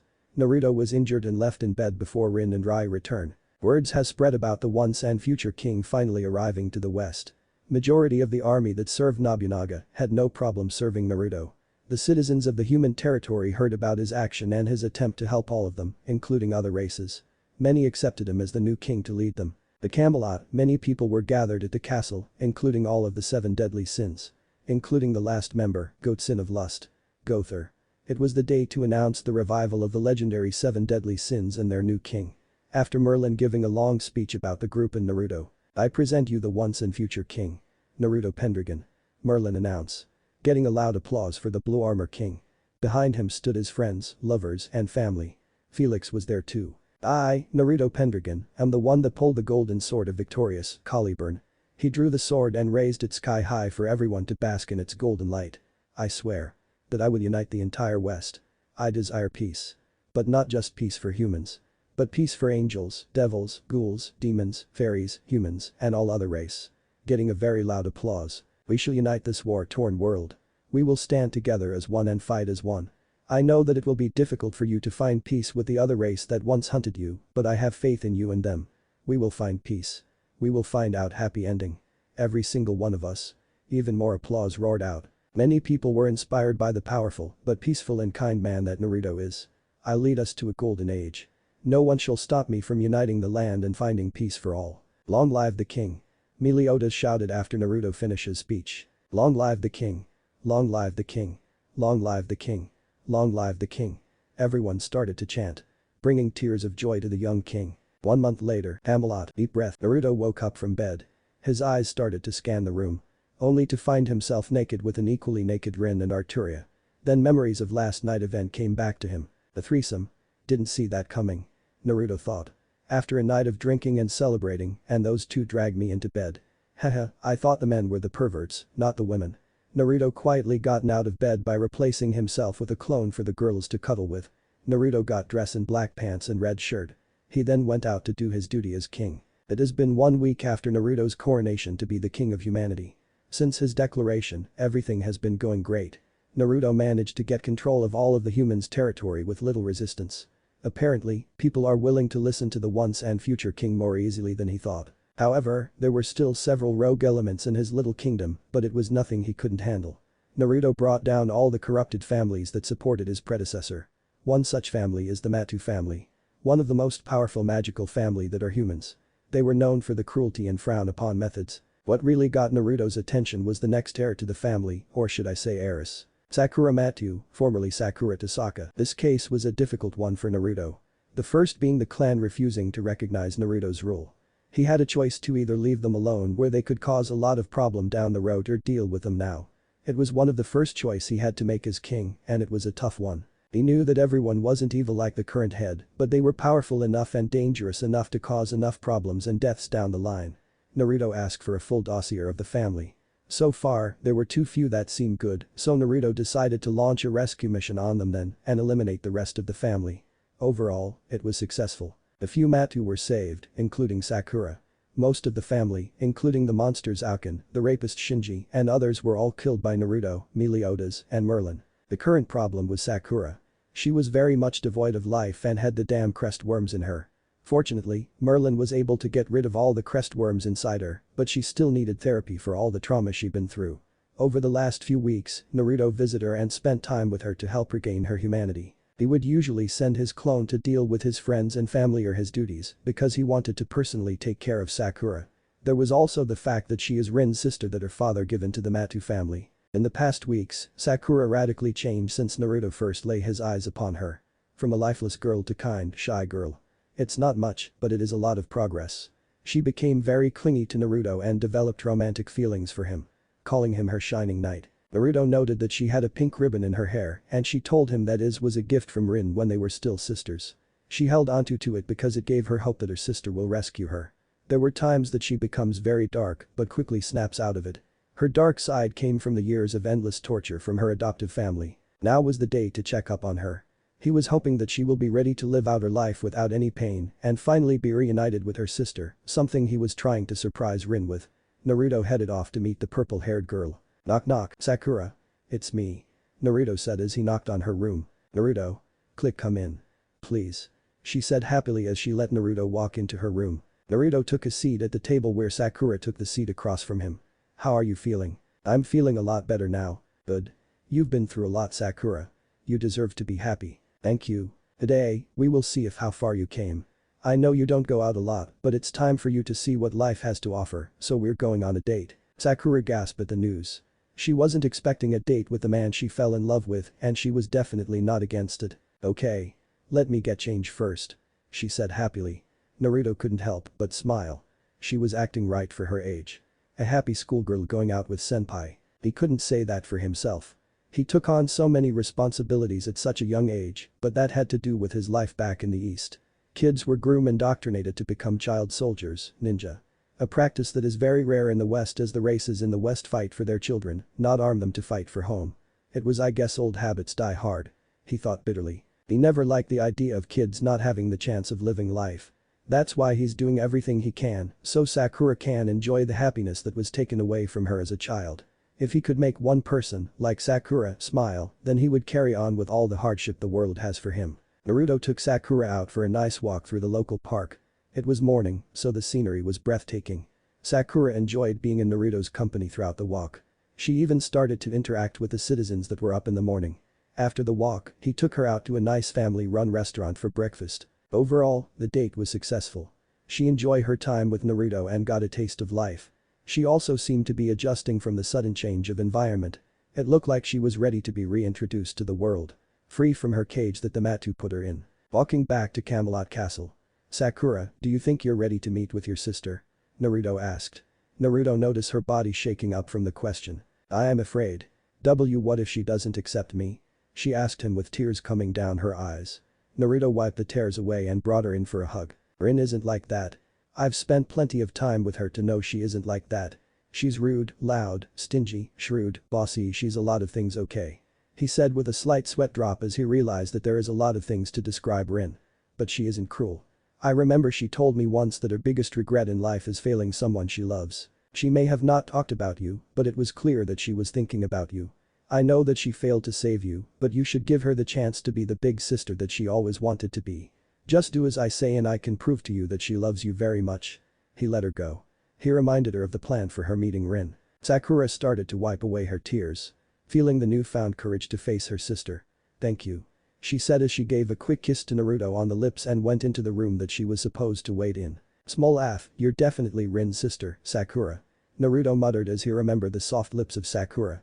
Naruto went over to look for Rin. While searching the castle for a certain twin tail, Naruto spotted a certain green-haired girl with tan skin. Naruto-sama 1, FK shouted in joy as she saw him. Sai, how many times did I tell you to drop the honorific FK? He asked. A lot. She answered happily. You're not going to stop, aren't ya? She shook her head. Whatever. Did you hear anything from Chimay? He asked. FK looked sad and shook her head. No. I haven't seen her or Kurama since they left. I'm getting worried. What if they abandon us? FK feared. She may have not been treated badly as other Jinchuriki, but she was alone for most of her life. Chimay was one of the constant people that was there for her in the land of waterfall. No way. Naruto brought her into a hug. He knew that since she was alone most of her life, Jime meant a lot to her like how Kurama means a lot to Naruto. This is the first time of freedom and their home. They must be enjoying being free and at home now. They will come back when they're ready. Hi. She said happily, agreeing with his statement. Naruto started to walk away before turning back to shout at her. Have you seen Rin? Yeah. She is at the library. Said something about looking for something. She answered. Thanks. I'll see you later. Naruto walked away towards the library. Leaving a happy FK do whatever she was doing before. Naruto walked towards the library to find his lover. Naruto reached the library to find Rin going through several documents. Documents that was locked up due to privacy. Documents that Naruto went through himself. She must be looking for any information on Sakura. I made it hard for anyone to get those documents. He thought as he recalled several decrees he made as king. One such law is about the privacy of his citizens. Records would be kept of them, but they won't be open to the public, only high-ranking people could get their hands on them. A position that Rin didn't have. Naruto passed her to go through the unlocked cabinet that held information of magical families and dig through it to see if she took the folder he wrote up on Sakura. He found the file to be in the cabinet. She must be looking at the Matu file. Didn't know that there is already a personal file for Sakura. Naruto took out several paper out of the file that had details of her recovery and therapy and pocketed them. Naruto brought the file of Sakura to Rin. It only detailed her horrible life with the Matu family. He then grabbed one of Rin's twin tails and started to drag her out of the room. Ow. Ow. Ow. Ow. Ow. The hair. Naruto. She screamed at Naruto in pain. He finally let go. Rin, follow me. He told her sternly. Surprising her. Can't this wait? I'm busy. She told him as she fixed her hair. Naruto just continued to stare at her. Surprising her that Naruto seemed to be so cold to her. She did flinch a little. What's with the look? She demanded. Even if he's king, he would always be her stupid idiot. We should talk in private. Naruto told her. She refused to move. Not until you tell me what got into you. Sakura Matu. Rin froze at those words. What? She muttered in shock. After several seconds for her to recover, she continued. I don't know what you're talking about. She stuttered out due to the topic of the conversation. Naruto just grabbed her hand and dragged her to the room that Sakura was hiding in. The room was more of an interrogation room. A table with 2 seats, a couple of doors, and a vent. Naruto took a seat and gestured Rin to the seat across him. She was very nervous now, but she didn't show it. Why? Naruto asked. Staying true to the plan. I don't know what you're talking about. She claimed. Playing the ignorant card. She didn't want to talk about it. Naruto then dropped the file in front of her. During the entire time, she claimed and acted to not care about a Sakura Matu, but she started to read the file right away. Not caring about what Naruto think of her now. Let me summarize it for you. Sakura Matu, formerly Sakura Tasaka. Your younger sister. She ignored Naruto as she was still reading the file. A little girl that been through hell. She was abused, tortured, and raped. Rin froze. The Matu family were one of the few to go against my rule, so I had to deal with them. Little Sakura was the heir of the Matu family, Naruto said coldly. Rin picked up the word, was. You don't tell me. She said weakly. Not wanting to believe that Naruto was suggesting. The Matus were in danger and I made a call. I couldn't allow them to continue to exist. Bam. Rin jumped up from her seat and tackled Naruto and choking him in pure rage. She wasn't strong enough to try to choke him, but she did her damn best. Naruto could only feel her hands around his throat and a few tears on his face. Rin was crying. Why? She muttered. Why? She screamed at him. Even if she loves him, she can't help but feel hatred for him now. You killed my sister. Naruto just continued to stare at her emotionless. He needed her to express her feelings for her little sister. I know that I failed her, but I still love her. I was never able to find her after father gave her to them. No matter how hard I tried, I failed. She gave up trying to strangle her lover and just fell on top of him crying into his chest. I'm a failure. She cried out. Naruto started to comfort her. It was then that a door opened, but Rin didn't hear it due to her cries. Big sister. Rin immediately got up while still crying to find the source of the voice. She saw a beautiful violet-haired girl with violet eyes. Rin noticed that the girl seemed to be crying like herself, but with a smile on her face. Then she saw a pink ribbon tied to her hair that she recognized right away. Sakura. Rin got off him and dove into Sakura for a hug. Then begun an emotional reunion between sisters. You're right, Naruto. She does care. She thought as she continued to cry tears of joy, while Rin cried tears of relief and happiness. Knowing that he wasn't needed for this moment, he left the two to catch up. Next day, midnight, Naruto allowed the two sisters to catch up for all those years of separation. He didn't bother to watch them. It was a very emotional moment for the two. Plus, he knew that Rin never meant to harm him when he tricked her to revealing her feelings for Sakura. Rin is a strong woman that doesn't like to open up a lot. That's why she wore a fake smile in public. We find our blonde king underground of the castle. Naruto was wearing dark blue V-neck shirt with a high-collared black leather jacket over it. He also wears burgundy jeans with a silver chain drooping down over them and black leather chaps with 3 bands encircling his right calf and black shoes with black buckles. He also had a backpack of supplies and Excalibur and Avalon with him by his side. Naruto was finishing packing up. "Are you going to tell me what you're doing or do I have to force it out of you?" a woman asked behind Naruto. He froze since he is caught in the act of leaving. Naruto turned around to find a fair-skinned woman with waist-length white hair. "Rikzetsu?" he said nervously as he stared at her gray eyes with multiple circular patterns. Rikzetsu just kept a stoic face as she waited for his answer. "Sai, you caught me. I'm leaving," Naruto said as he put on the backpack. "Where are you leaving?" "Rick, how much do you know of the West?" She took a minute to think about his question. Wondering where he was going with this. "I know about all the other races, magic, and territory." "Why? There is more to the West than that. I know that there are amazing wildlife out there. More reasons for the races to fight each other. Also, the physical energy, Dukai. I only hear about how magic is great and whatnot, but I rarely hear about this Dukai that I was told about when I first came here. There is so much to learn about the West that I can't learn by staying in this castle. You're king now. Leaving would put your life in danger." "Maybe, but I think it's worth it. How can I be king if I am not willing to face problems myself? I have to go out there to personally talk to the leaders of each faction and learn for myself. And most importantly, how can I be king if I don't know what it means to be king?" Nobunaga was a man of greed, but at the same time a warrior. The Demon King rules with absolute power. The cages are ruled by a council. There is many way to rule, Rick. I need to see them all, so I can find out how to the king I want. "Sai, you're an idiot." She walked over to him. Slap. Rikzetsu gave him a hard slap. "OWWW." Rick then pulled him for a deep kiss. After a moment for Naruto to recover from the pain, he kissed her back. After a minute of kissing. "Promise me that you'll come back alive." She whispered to him lovingly. "Of course." He whispered back. "I can never leave any of you girls like that." The two then let go of their hug. Naruto reached into his cloak and handed her a letter. "I need you to deliver this letter to Arturia, Rick. Merlin and Meliodas are aware of what I'm planning. The letter state that Arturia will be left in charge when I'm not around. Merlin and Meliodas will help her keep the peace when I'm away." Rick took the letter.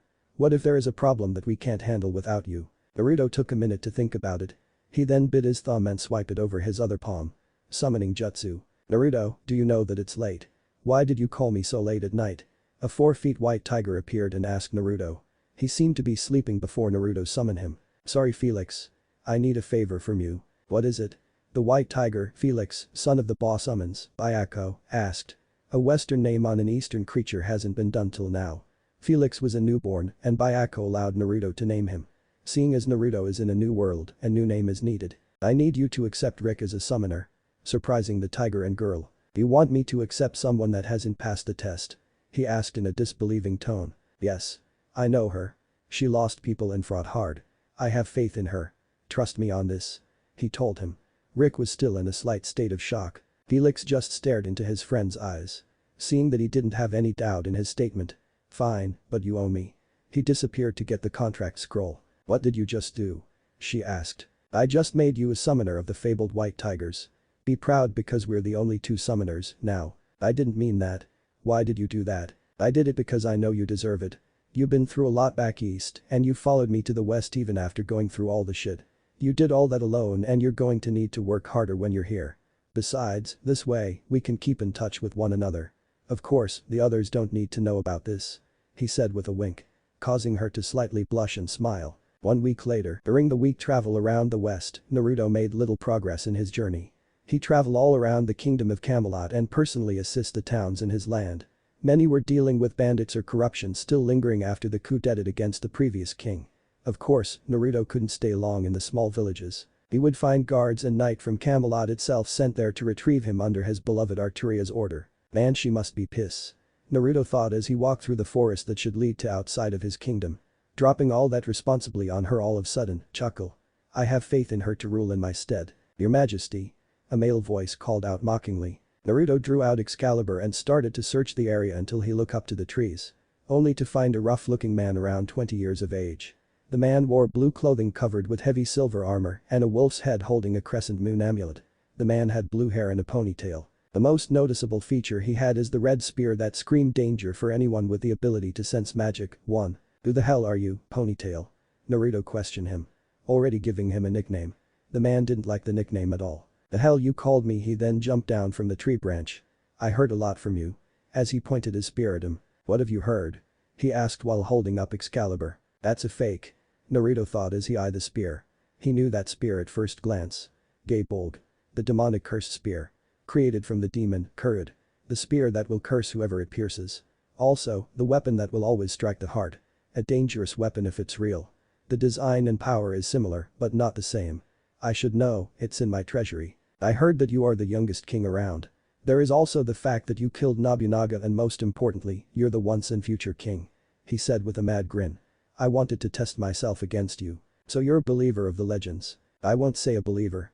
I'm more of a man that seeks out strong opponents. If you think that a fake Gaebolg is enough to beat me, then you vastly underestimated me. He said with a small laugh. The man could only laugh. He then looked at his spear and started to spin it around. You could tell. I guess there are some perks to being the man of legends. My master, Scathach, made a copy of her spear to give to me as a reward for being her student. She couldn't part ways with the original I guess, but being a fake doesn't mean it weakens me. I can still be a challenge to anyone that I face. Name's Kuchulin by the way, so how about it? He got into his stance. Naruto got into his stance as well. I guess that I have no choice. The battlefield was silent. The two stare at each other waiting for one of the other to make the first move. Then the two disappear in a burst of speed and spear and sword clash into each other. Kuchulin was obvious the faster between the two, but Naruto had more power and more strength. Naruto managed to block all of the Ku's thrust, but failed at landing a hit. The blue-haired man was quite fast and nimble. This exchange continued on for several minutes as one of them tried to land a solid hit on each other. Unfortunately, both failed. Looks like there are some truth in the legend. He said with a grin. Naruto could only grin back. He quite enjoyed the battle, but his speed is getting on his nerve. You're not bad yourself, but I'm getting tired of you dodging my attacks. It's time for me to take it up a notch. Kuchulin eyes widened when he saw gold ripples appear from Naruto's back with weapons coming out of them. His instinct told him that those weapons were dangerous. He then quickly unhooked his armor to gain more speed. Naruto letting the man unequip his armor so he can see his full potential. As soon as the last piece of armor fell, he fired all the weapons he prepared. Ku of course dodged them, but Naruto was able to predict where he would dodge due to him firing at him at a certain angle. Naruto charged at the position that Ku jumped to and Naruto finally managed to get a slash at the spearman. The battle went on for hours and Ku took a lot of damage and he was beginning to get tired. Then there is Naruto who seems to heal from everything that Ku could deal against him and his stamina seemed to be endless. Damn. I didn't see that coming. Ku cursed in his mind. Even with the extra speed, he's able to counter it with more weapons and with proper strategy. Ku quickly recovered from the attack and managed to land a powerful kick that sent Naruto crashing into a tree. The two then went on to face each other. Naruto easily pressed Ku, but getting close to him, Ku was able to kick him, then charge at him for a thrust with Gaebolg. Naruto was affected by the curse inflicted by the spear, too. Whistle, that's impressive. You managed to shrug off the curse. Even though this spear is a fake, it's a very good fake that Scathach created. I can't take the full credit. Naruto said. He then gestured to his sheath. Avalon, Excalibur's sheath is my ultimate defense. It provides me protection and amazing healing abilities, but then again, I was born with great healing abilities already. How about we end this once and for all? Kuchulin could only grin at this. He then jumped back. Agreed. I have a feeling that you'll be the first to survive my next attack. He then took a crouching position on all fours. Then he started to dash towards Naruto before he jumped up into the air. He arches his back as if drawing a bow. So this is Gaebolg's full potential. He thought. He was very impressed by the amount of power that Ku was building up. Master, you won't be able to tank this attack. I recommend using me and Avalon. Excalibur advised Naruto. Nah. I think that the demonic spear deserved to battle against a dragon. Vanishing dragon balance breaker. Naruto materialized the full white dragon armor, ready to take on the spear. Gaebolg. Ku threw the spear at him with the intent to kill him and anything between the two. What shocked Ku the most was that Naruto caught the spear with both hands when it was inches away from his heart. Damn. That's the rumored dragon power. The power that earned him the Pendragon name. He thought. He knew full well how dangerous dragons were, even the weakest, but he never faced one before. Divide. Naruto was dividing the power of the spear, but it seemed endless. The spear continued to charge towards Naruto, but Naruto managed to keep it at bay with his own power. The power of dragon and demon collide with each other that eventually caused a massive explosion that sent both Naruto and Ku away crashing into many trees. Nighttime, deep breathing, what the, you're alive. The man that woke up was Kuchulin.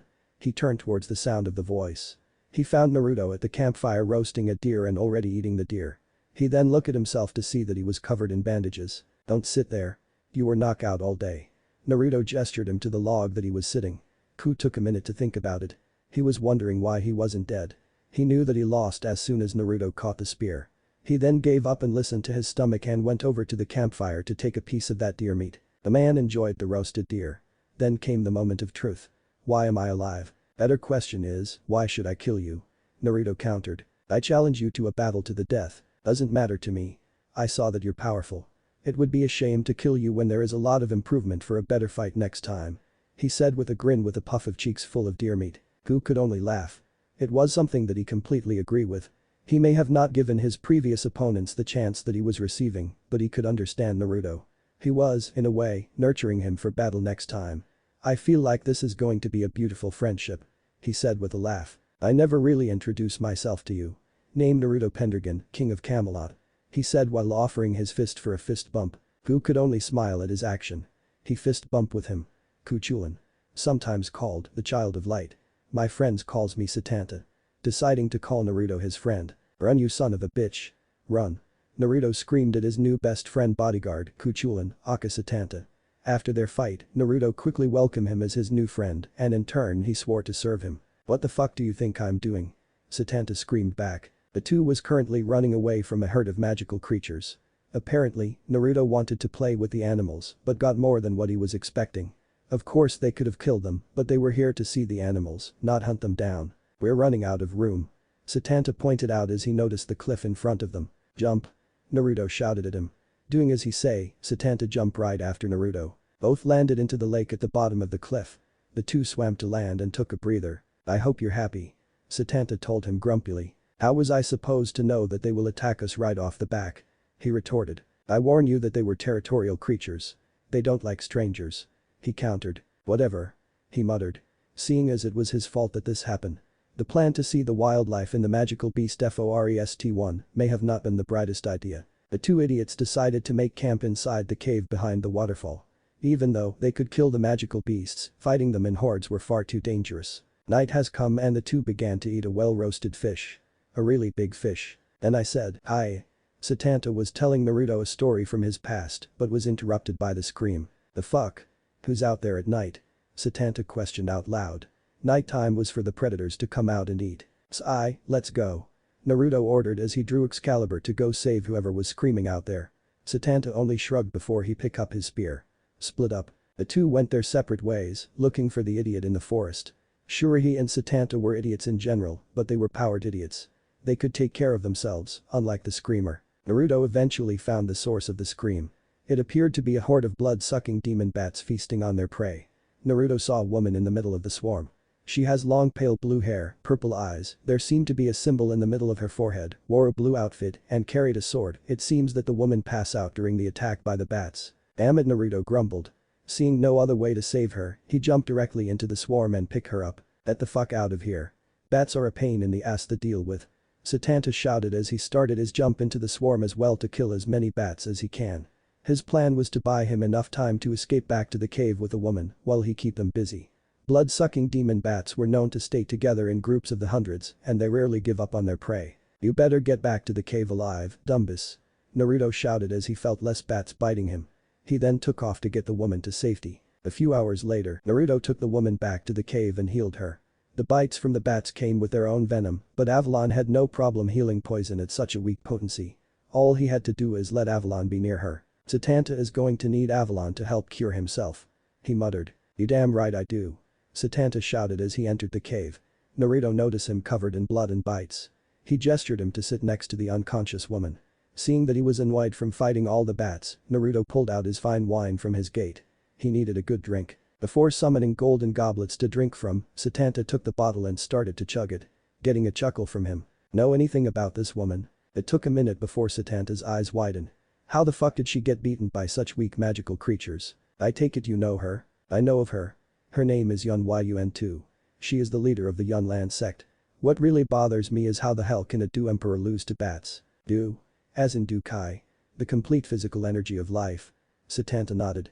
Naruto did some research on Dukai. Mainly due to him being able to use a small portion of Dukai via chakra. Unlike magic and chakra, there is ranks for Dukai fighters. There are 10 levels per rank and 12 rank, practitioner to god. Magic is more easy to use and learn to fight, but Dukai require complete physical energy and a strong spirit. Unlike chakra, Dukai require a strong soul, so the practitioner won't die from the overwhelming change of the body. As the old saying, a strong body is a strong soul. In the West, Dukai practitioner are feared more than magicians. Sure, a magician can create unimaginable things, but a Du King can easily defeat an army, but a Du Emperor can defeat 2 Du Kings. The great power of theirs were well known and feared.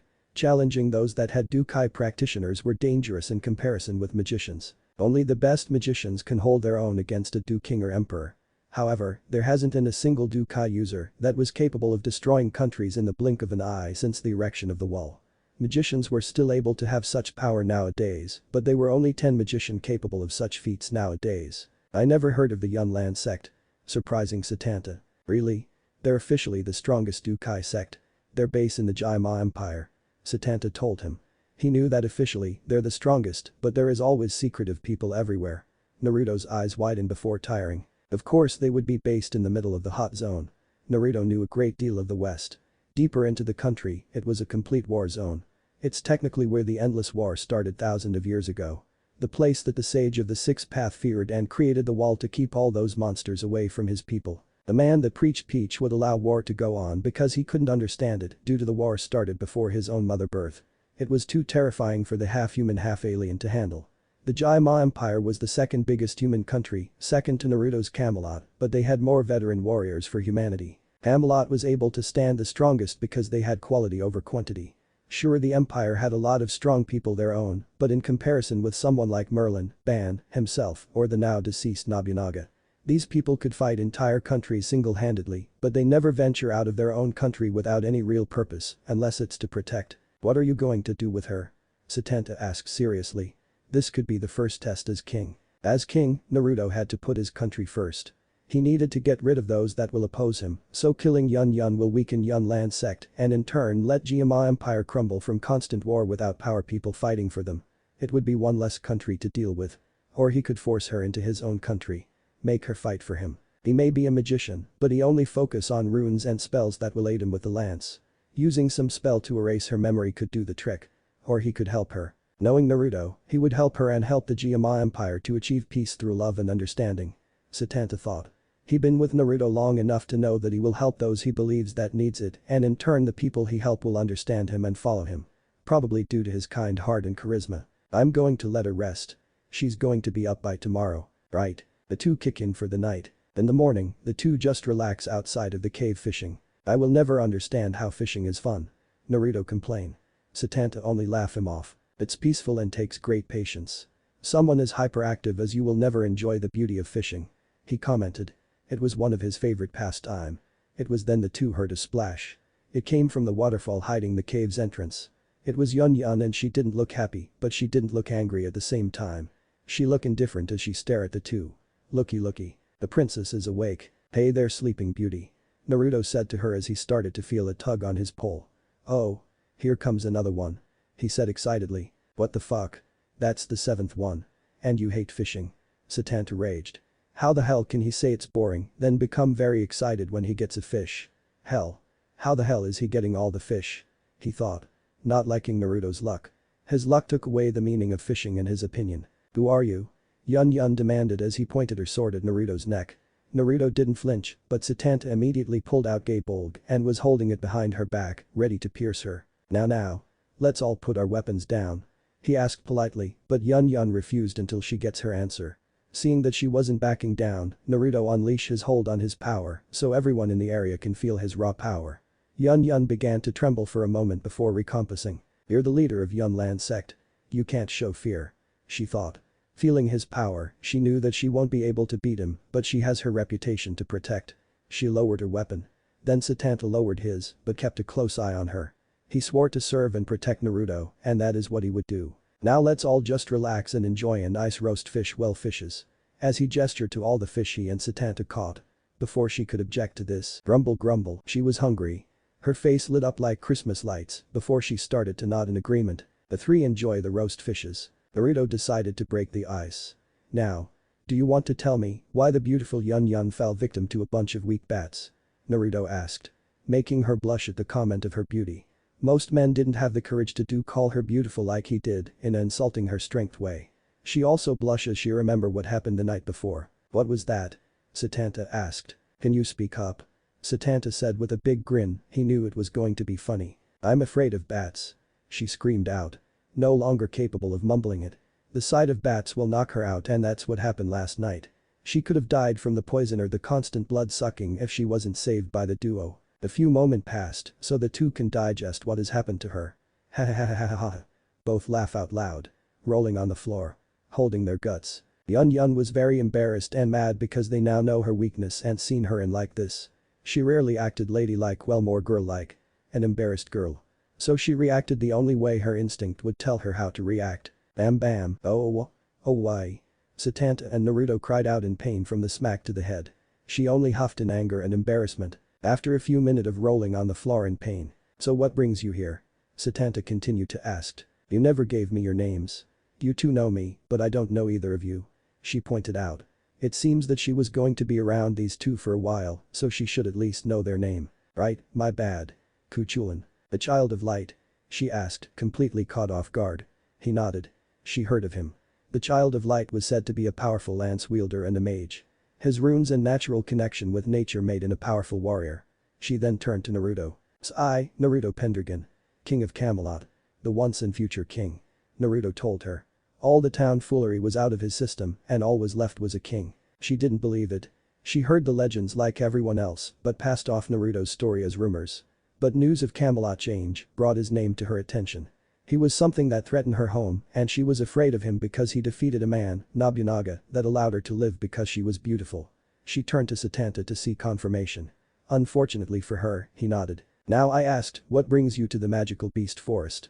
He asked, still using his king tone. She felt that if she lied, he would know and punish her. She unconsciously answered truthfully. There is a magical beast waking up soon. I need to slay it. Its bone and power will make me stronger. Why? Still terrified of the idea to lying to the man in front of her. I need to protect my home. After a minute to think it over, he looked at Satanta to send him a message. He nodded and went to get the supplies in the cave. Satanta knew that Naruto could easily take what she was looking for, but it wasn't him to do something as low as that. One last question he asked using his king tone. Then he brought out a gentle smile, offered his hand to her. Would you allow me to help? He asked kindly. She was completely stunned. All she could see is his deep blue eyes and the hand he's offering to help her. Helping her home. Helping his enemy. What was his game? She wondered but couldn't continue that line of thinking. His tone was too genuine to be faked and that smile just made her happy. Really happy.